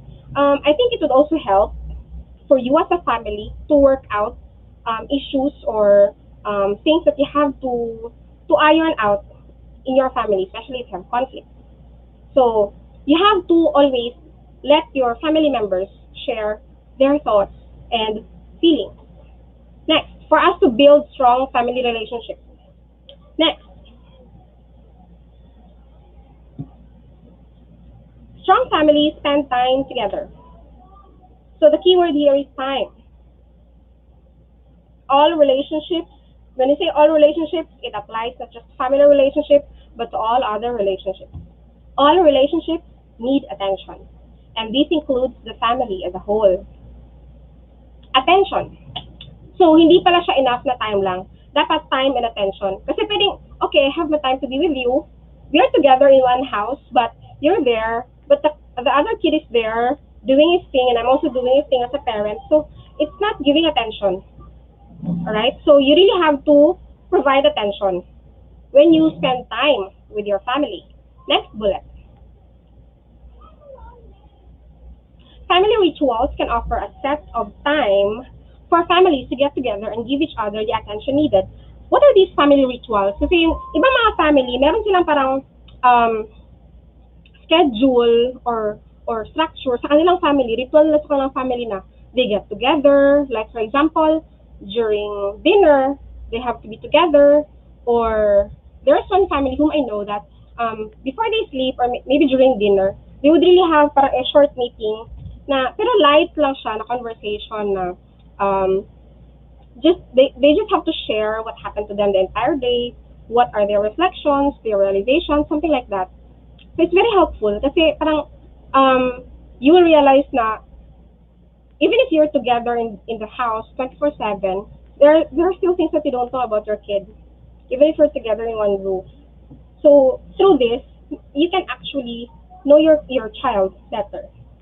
So it could be yearly vacation, so really a quality time, yearly vacation or movie night, something like that. Next slide. It says here that to build a strong family relationship, you also have to consider that every child is special and every child needs some special time when he can have his parents all to himself.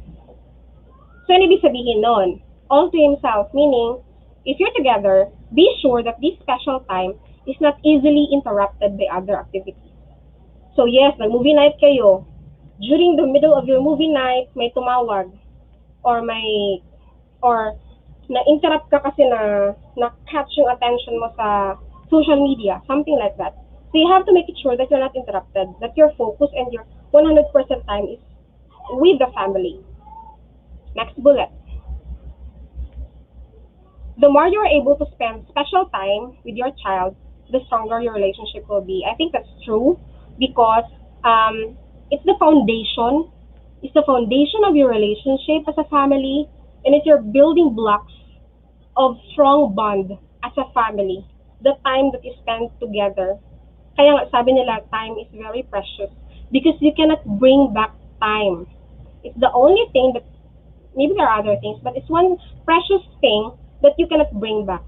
You can earn a lot of money, right? You can earn millions of money, but if you have passed through a time, you cannot go back to that. Say, for example, if you have passed the teenage stage of your child and you weren't there, you will not go back to the teenage time of your child, right?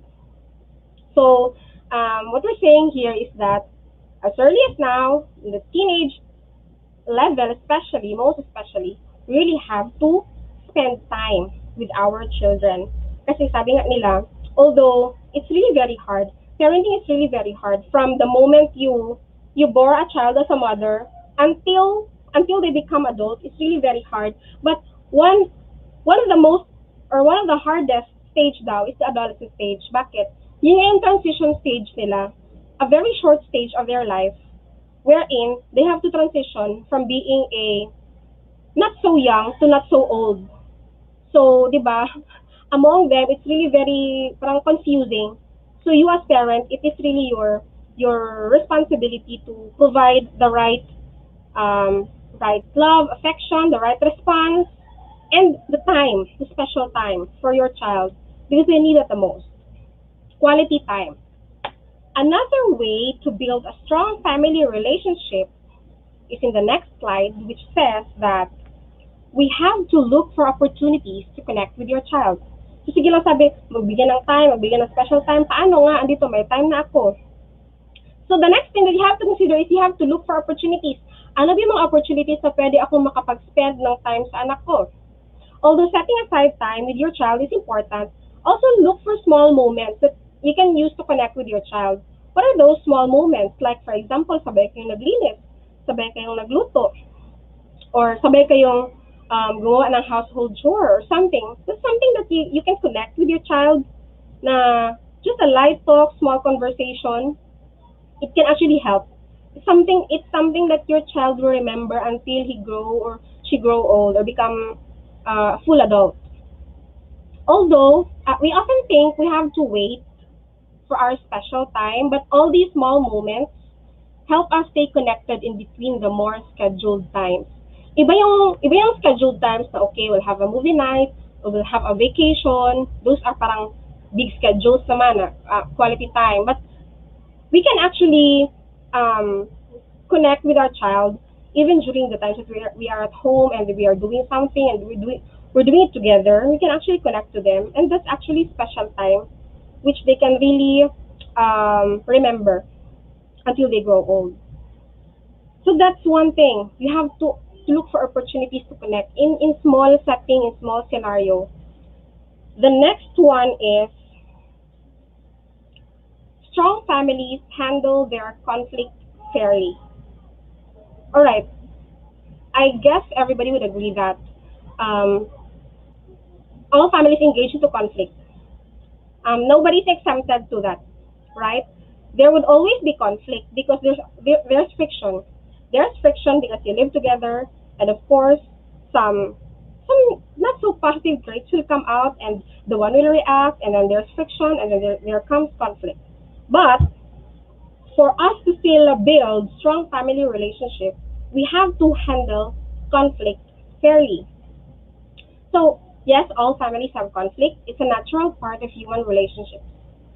Strong families are able to work through things they disagree about by focusing on the problems rather than by tearing each other down. So, if you have a strong family relationship, kahit may conflict kayo, you will never let each one of your family members down. You will help to resolve, not to worsen it. That's how you handle conflict fairly. And one key for that is the parents being objective and fair in dealing with conflict among children. So that's one way. Handle conflicts fairly. The last one, to build.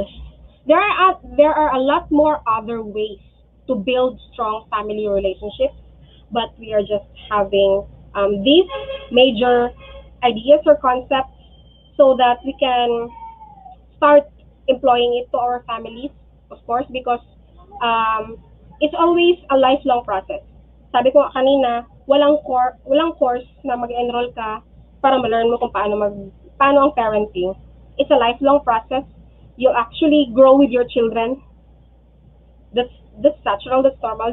Sometimes you grow with your children, you learn with your children, but guided with these major things, maybe we can lighten the responsibility a little bit and make it enjoyable also on our part as parents.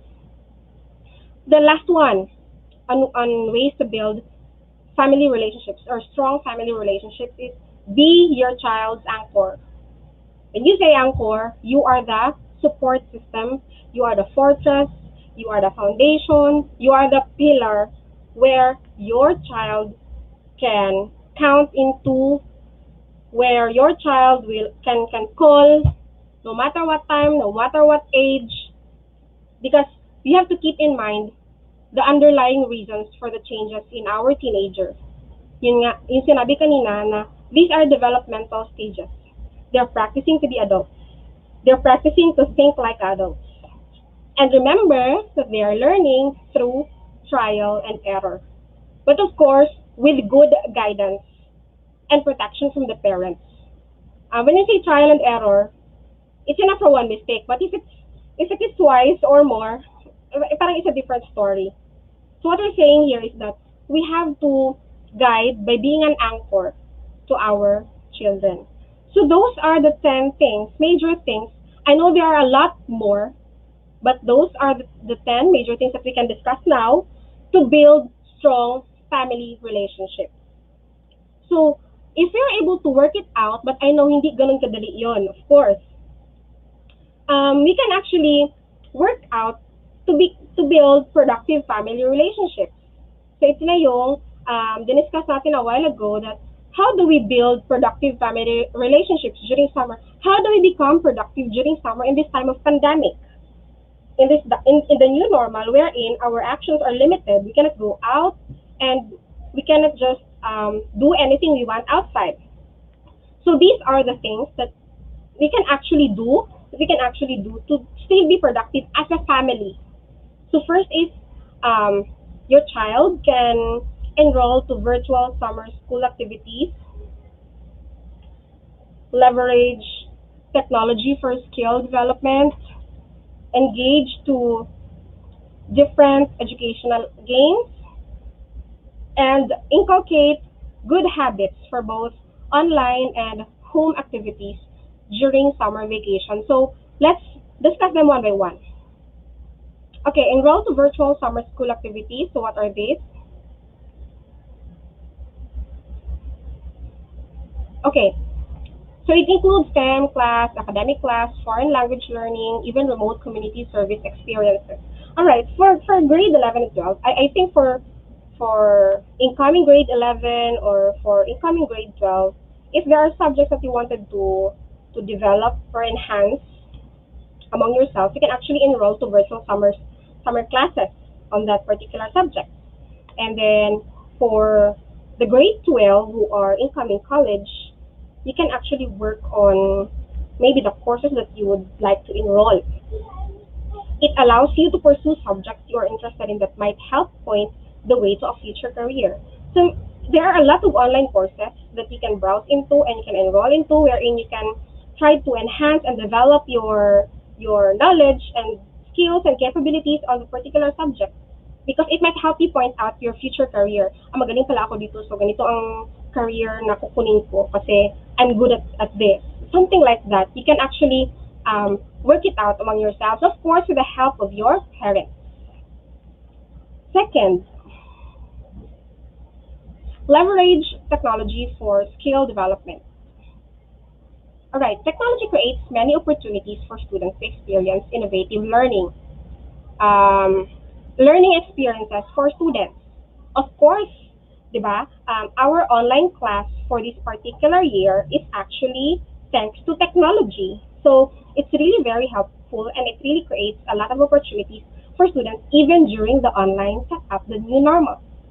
Learning experiences can take place regardless of the time and place and offer students more personalized opportunities for interacting with their peers and the content. So the point here is that we have to maximize the available resources that we have for us to still move on and still move forward despite the new normal because we can't just stay here all the time and wait for the old normal to come back and to be free to all this pandemic, right? So we really have to do something. So that's one way. Leverage technology for skill development. So what are these skills? Anong mga skills? Parents, ano ang mga skills na dapat ma-learn ng ating mga anak or na pwede nilang ma-enhance or ma-develop even if andyan lang kayo sa bahay? What are these? Let's have the next slide. All right, we have here, ito madami itong mga skills, technological skills, pero we have here the basic. So we have, of course, typing. Your kids or your children should learn how to do basic typing, word processing, spreadsheets, PowerPoint, email, netiquette, electronic calendar, social networking sites, basic computer upkeep, using internet searches properly, for research and database use. These are the basic top 10 technological skills na ang mga anak natin is kailangang ma-train kasi ito yung mga demands of the 21st century. So we have to understand na okay, kailangan ng anak ko ng knowledge ng ganito and ganyan. So we have the point here is we have to support them. Hindi yung your child is honestly really working on this particular skill and then we butt in and then we whine or what. So this is for us to understand na okay, my child also needs to learn this one, to learn this skill so that he can actually be efficient in the 21st century demands of time. So these are the basic technological skills which the kids or the adolescents can actually learn at home using technology or the internet. We also have, so that's for the technology skills. We also have other essential skills in the 21st century. What are these? So, ito sila mga pwede nating i-work out during the summer together with the parents ha. Para it's also a parang memorable experience with the parents of the entire family to work it out. So, these are essential skills that we have to make sure now we have developed in our young adults and our teenage kids. So what are these? Online literacy. What is online literacy? Of course, with a lot of information, knowledge, and content in the internet, the kid or your kid should be or should have the ability to filter and decipher what is wrong and what is right, what is appropriate and what is right. Kasi there are a lot of false contents in the internet. So, pag sinabing online literate ka, you know na ito na content this is relevant. You know if the source is relevant or not. So, it really needs a lot of parang engaging into online content so that you also know kasi hindi mo man malaman kung mali ba to or hindi if you don't engage into it, if you don't read into it, if you don't expose yourself to it.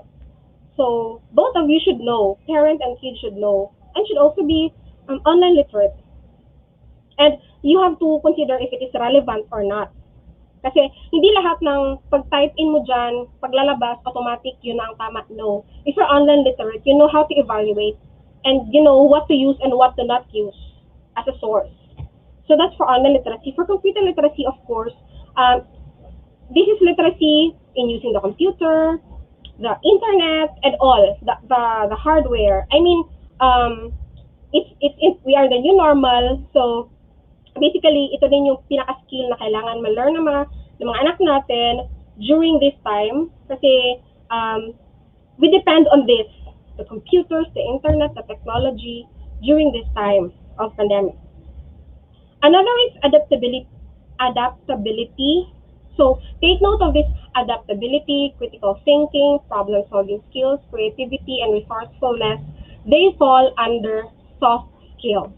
The soft skills is in the second to the last bullet in the slide.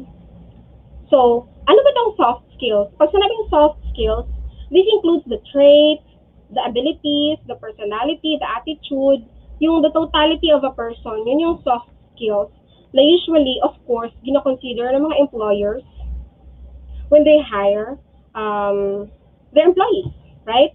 So those are soft skills. Your character, your motivation, those are the soft skills. So under din dyan yung adaptability, critical thinking, problem solving, creativity. Adaptability, what is adaptability? Something that you are able to adjust to new conditions without being so disturbed and so destroyed. Something like that. You're just able to adapt and you're just able to flexibly adapt to new situations or scenarios in a snap. Critical thinking, of course, this is the way of evaluating a particular situation and coming up with sound judgment.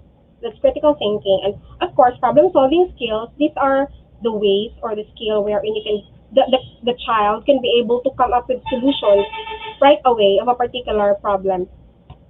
And of course, creativity, something that you come up with out of your imagination, of the idea, resourcefulness. So that's soft skills. When we say hard skills, these are the job-specific duties and responsibilities. So ito yung mga skill talaga na kakailanganin on specific work. For example, you wanted to apply for, your child wanted to apply for, let's say for example, call center agent. What are the skills ba needed for a call center agent? Of course, you have to have the technical skills. For example, if it's about computers, you have the technical skills or the technical knowledge about computers. You have to have the communication skills. You're fluent in speaking. So those are hard skills. Parang skills na kinakailangang ma ma-display ng kids natin on a particular job. This is particularly for the senior high school, especially for the incoming, or I mean the outgoing grade 12. Actually, the grade 11 can also work it out. But of course, the reminder here is that all of these skills will actually be successfully achieved if the parents are there 100% support to their child. So those are the essential skills in the 21st century that you can work out during the summer with your kids. The next one is, yun yung mga medyo mabibigat. Now, we can actually go into the lighter one. You can engage into different educational games. So we have the online educational games and we have the traditional indoor games. Of course, for the online educational games, ang dami niyan sa net, you can just browse for it. But of course, the focus is you building a bond or quality time with the family. So hindi yung online educational game na yung anak lang din yung ando naglalaro. So since your kids are indulged into that, your kids are so into online games or educational games, then you might as well indulge also into that. And actually, it's really enjoyable if you try to come into their world and get to know their world. But of course, with your guidance, because not everything naman in online is helpful. There are also that's harmful for our kids. So we really have to make a balance out of that. Next is traditional indoor games. What are traditional indoor games? You can have board games or any other traditional games you have at home. You can actually do that. Next is engage to other online and home activities during during summer vacation. So we have playing board games.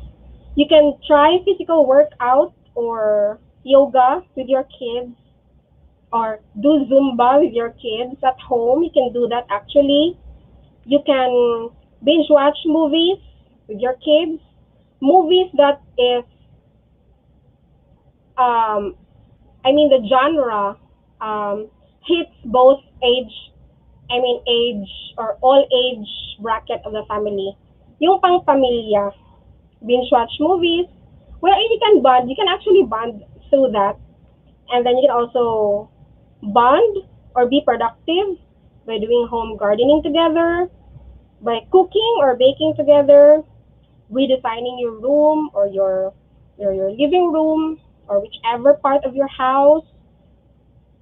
You can do together other household chores and still being productive. Ano bang napoproduce kapag nagpa-play ng board games?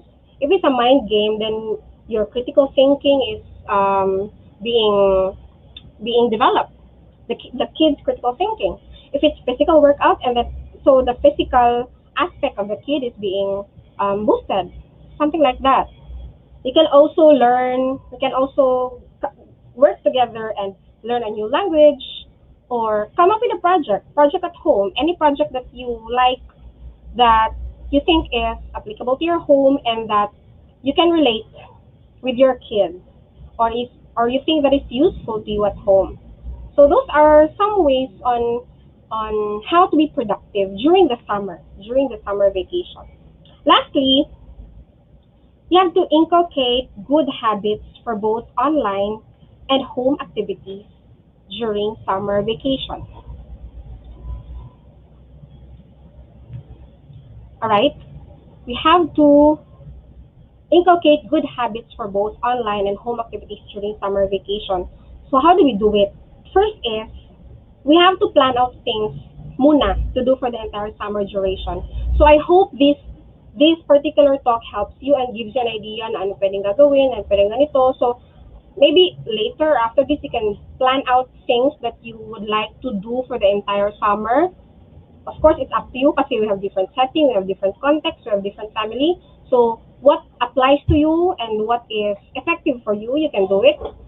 List down the major things to achieve within the period. So for example, you have a grade 12 or a grade 11 student. So you have to list down what are the major things to achieve within the period. So kung may grade 12 ka na graduating, of course, the grade 12 should be able to enroll to a college. Or if for example, you choose not to study yet, then list down something that you wanted to, you as a family wanted to come up with. And for the grade 11, maybe you can ask them to do those things that's being mentioned a while ago. So those are the things that you can actually list down. You can list down the major things. Okay, for this summer, ito dapat ang mga ma-achieve. Meron na silang structure, meron na silang track, meron na silang parang path na, okay, ito yung mga kailangan namin i-work out during the summer. And so those are the major. The first two bullets are the major parang things to plan out. The third one is the specific one, which is the come up with daily schedules. So of course, when you come up with daily schedules, you have to consider yung two bullets na nilista mo sa taas, which is yung mga major things to achieve and yung pinaka-plan mo to do in the summer vacation. So, come up with daily schedules kasi nga, tapos na ang klase, so wala na silang gagawin, they're free. So, you really have to come up with daily schedules para hindi sila ma-stagnant and the tendency is they'll just be indulging to gadgets all the time if you will not break that trend among them. Kasi wala na silang klase, so wala na silang gagawin. So, there are a lot of things to do during the summer. You just have to search for it, browse for it, or think over within the family, talk over with the family, and you can actually think of a lot of things to do during the summer. So, to end this, we have quote here. It says that when your child is little, all you want is for them to play alone in their room for an hour so you can have some peace and quiet. Di ba ganun tayo? Kasi masyadong maingay, doon ka sa kwarto mo, kasi maingay ka. But then, when they become teenagers, all you want is for them to come out of their room for an hour and actually talk to you. And that is why it says there in the hashtag parenting is tough. Lastly, I'd like to share this quote: spending time with children is more important than spending money on children. It was being discussed a while ago. So thank you for listening. Have a good day and good morning.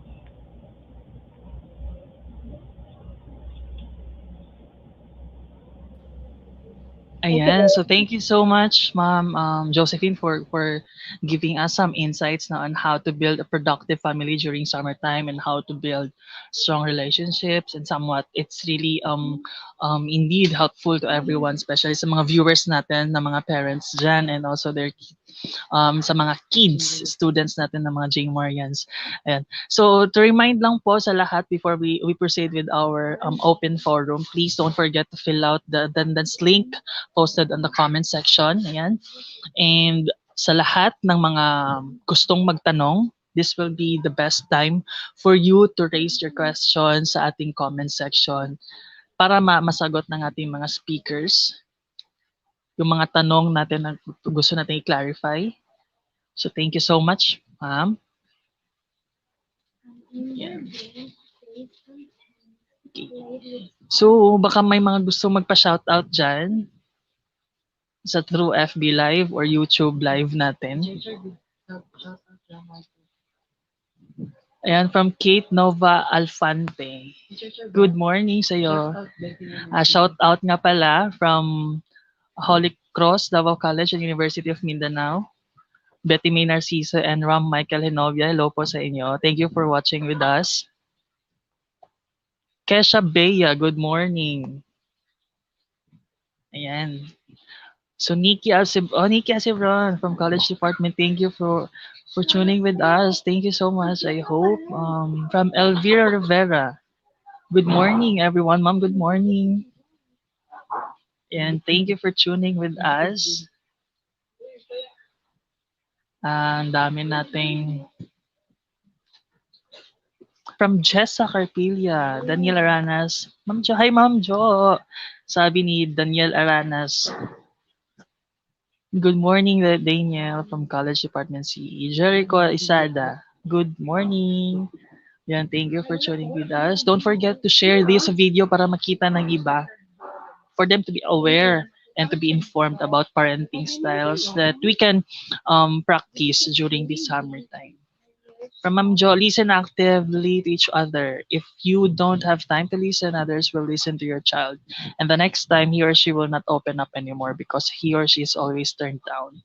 Thank you so much, Ma'am, for that very inspiring message, for very informative. Thank you, Ma'am Jocelyn de la Piedra, the IBED College IBED guidance facilitator. And one more thing, remember the sayings that a busy person has always time for everything. If you are so busy, at least a lot 15 minutes to talk with your child every day. A one-on-one talk, it would be very effective than no talk at all. Yes. Thank you so much, Ma'am Jocelyn, for reminding everyone. From Nikia Sibron, you can build good relationships in your family with quality time, communication, teamwork, and appreciation. Good family relationships are enjoyable for their own sakes. It just feels good to be part of a warm and loving family and make children feel secure and loved, which helps their brains develop. Thank you so much, Ma'am Nikki Asibron, for sharing your thoughts. From Ma'am Lorena Calverto, hi Ma'am, it takes learning, hard work, and dedication. Yes, actually, I believe that parenting is a noble profession, no? Kasi it's 24/7. Sabi nga ni Ma'am Loy, parenting is a 24/7 job and career to our children with no holidays or weekends from conception to adulthood. Yes, true. Kahit nga the parents are not feeling well, 'di ba? Nagtatrabaho pa rin just for the sake of their children's development. It's just to take care of their children kahit na may lagnat, may sipon, may ubo. They're still doing their job as a parent. It's indeed a noble profession. Hello from BSBA Department, from Barajas Milka. Hello po. Thank you for tuning with us.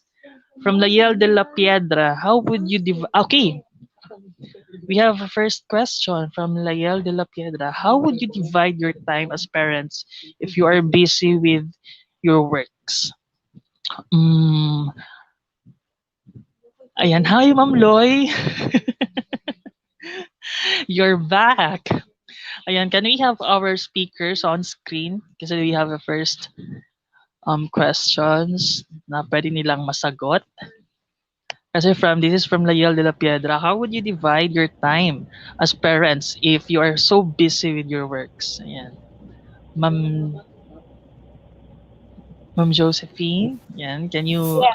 answer? Okay, sige ma'am. Take it away, ma'am. Okay. With the question, how would you divide your time as parents if you are so busy with your work?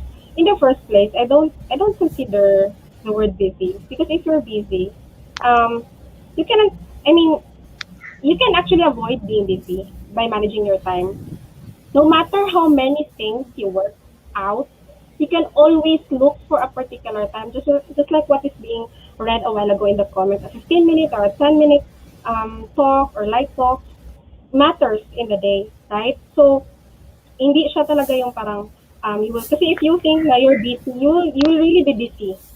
But one way to avoid being busy is to manage your time. Manage your time and don't cram about anything about your work. Kasi naman, hindi naman yung parang schedule or structure talaga na okay, time to talk to my kids. Hindi naman siya ganun, right? It's like a parang, as mentioned a while ago, na parang you just catch or get opportunities or chances to have some small talk or some spending time with each other. Ganon. Of course, different yung sa mga big, mga major events like vacation. Pero kung mga small talk lang, small bonding and all, you don't need to really divide your time and okay, time ko na ngayon para magkausap sa mga anak ko, right? So, to the question, how would you divide your time as a parent? You just catch chances. If you have chance to talk to your child, then grab it. That's it. Yes. Yan, true. Siyempre, I believe that there's no such word as busy if you really think that the person is your top priority, di ba? Pag priority mo talaga yung isang bagay, hindi mo siya papabayaan. You really have to spend even a 5 minutes of your time, di ba? So, yan, how about from Ma'am Norven? What is your thoughts about this, ma'am? Question po.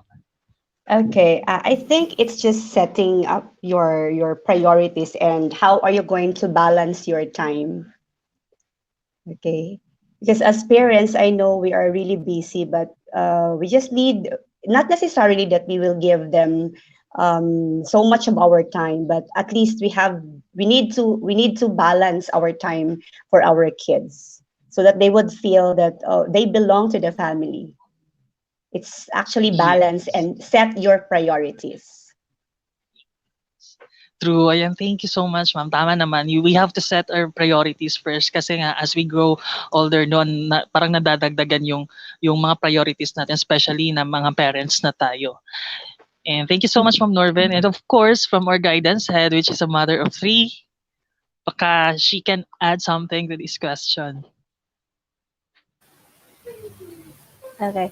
Actually, I agree with our two speakers. It's just we have to have a priority in time management in dealing with them, especially if you are having younger kids like toddlers or graders. So, teaching them to cook or while you're cooking, have them beside you. Yeah, it's one way of having time with them. Meal time is also a children time for our kids, or even if they are already in the teenage years, it's very good that we will be together during our breakfast or our dinner, aside from going out. Yun siya. So it's because we're in the pandemic time, so a lot of our time is devoted to our children, especially during meals. Like teaching them household chores is also good. It's a way of giving them time also, even if we are busy with our work. Yes. Ayan, thank you so much, Ma'am Loy, for giving us your insights. Again, let's take note.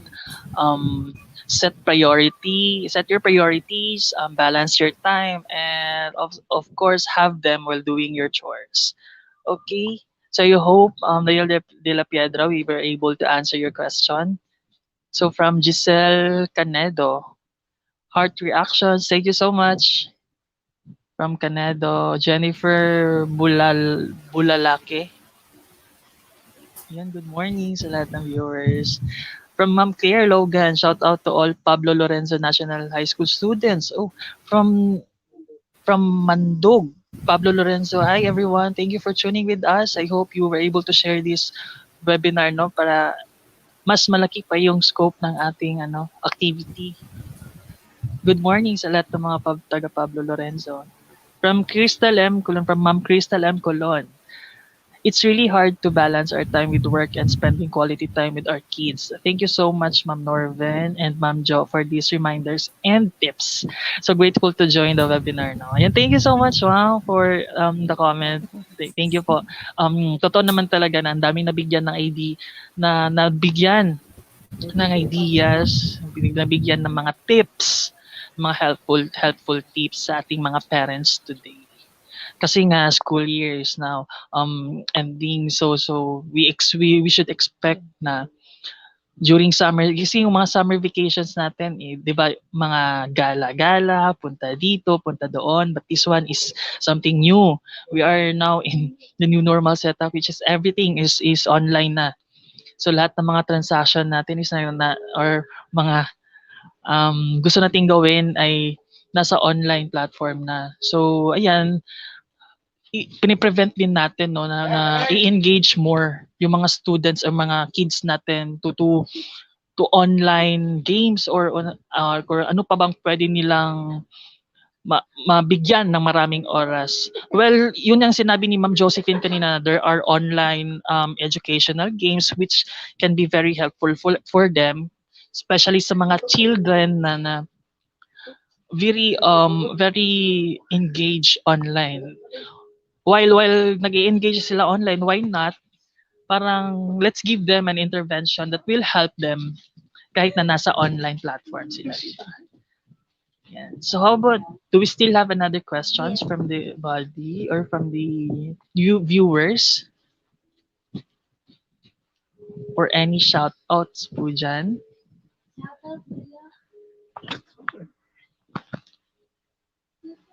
Okay, let's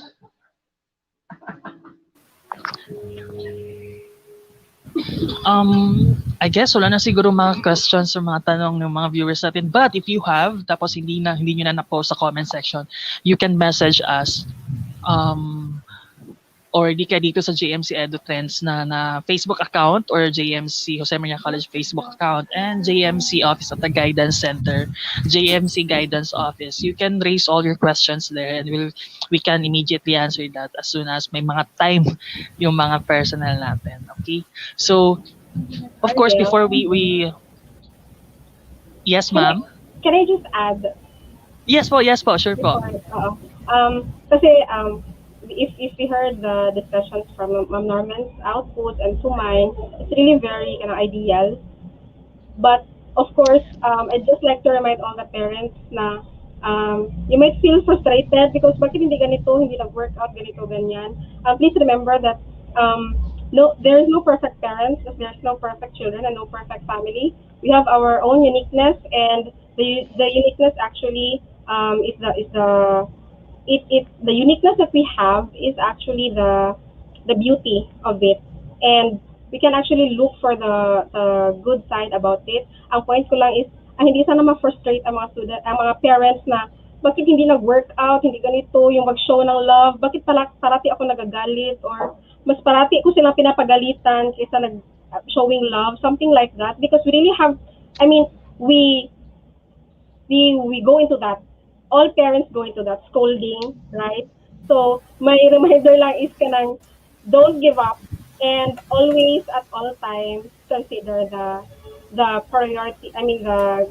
The goodness or for the priority of your children at all times. Yun lang naman.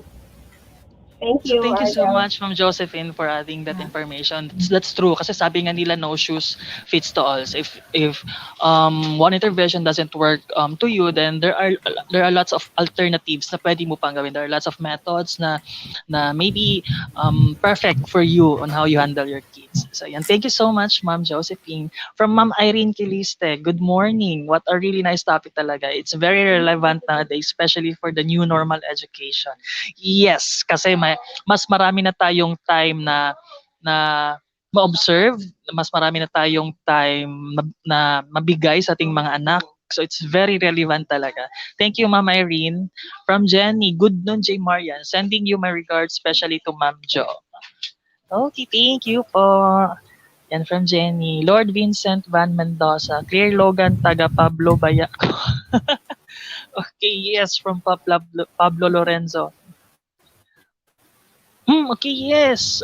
From JMC Guidance, please don't forget to fill out the evaluation link posted on the comment box kasi we'll be sending e-certificates after you fill out this one. So please, sa lahat ng mga viewers natin, don't forget to fill out the evaluation link posted on the comment section. Thank you so much from Jaja Rendon. Thank you po for tuning with us. Ayan.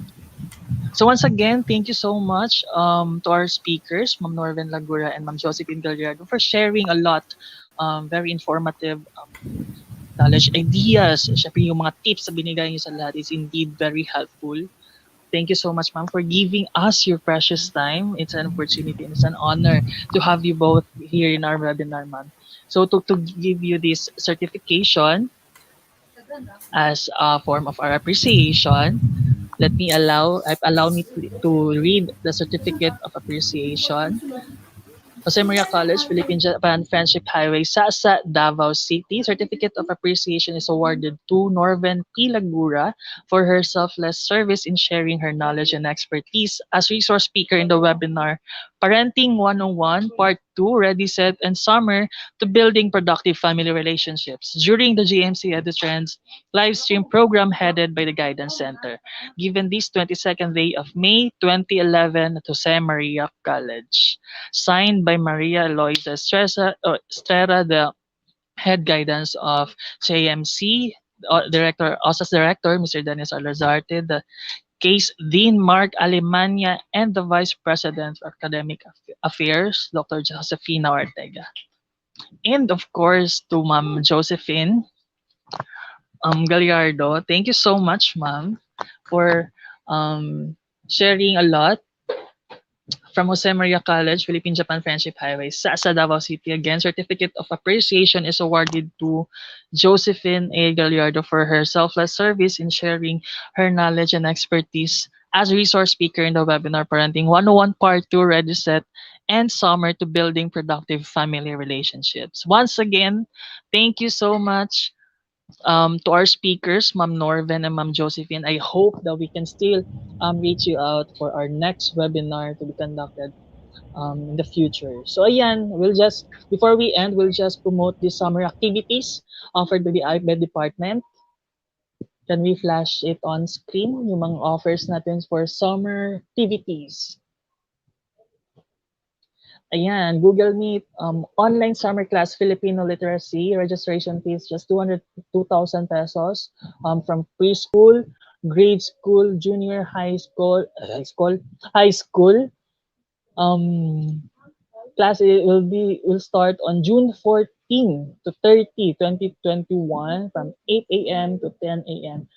Please, sa lahat ng mga gustong mag-summer activities dyan, take note of this one. And the other one is math online learning. Math trainers, we have a lot of math trainers in school for preschool and junior high school from June 14 to 30, 2021 from 8 a.m. to 10 p.m. 8 to 8 a.m. for preschool to grade 8. And next is arts preschool grade 6. Discover your potential talents. Sa lahat mga viewers natin na in line with arts, please don't forget to take note of this, and you can enroll now.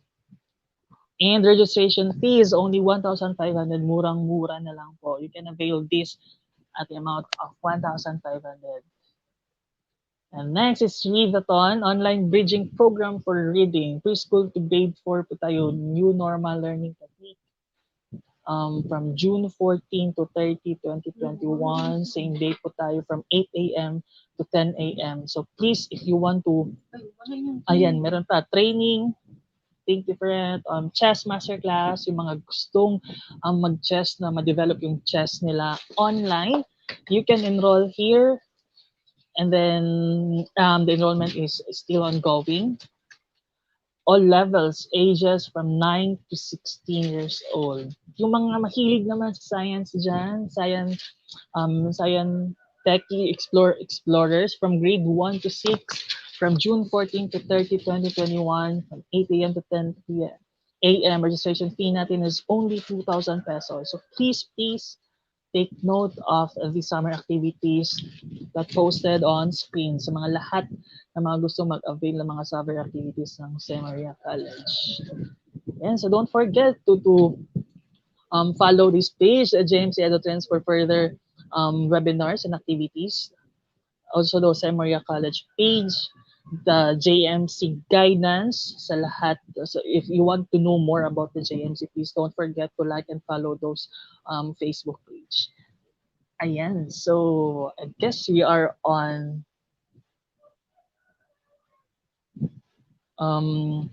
the end of our webinar. So once again, I would like to thank everyone who stays with us. Thank you so much. I hope you have learned something different that you can apply in your respective home. So thank you a lot. So this is Ariel Desades, your host, and see you on our next episode of JMC EduTrends. Goodbye, That everyone, ends another substantive discussion on JMC EduTrends. produced by the Jose Maria College Communication Affairs Office. On behalf of our founding president, Pastor Apollo C. Kibuloy, thank you for being with us.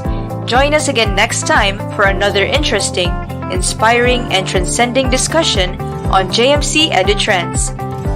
Bye everyone, and keep safe.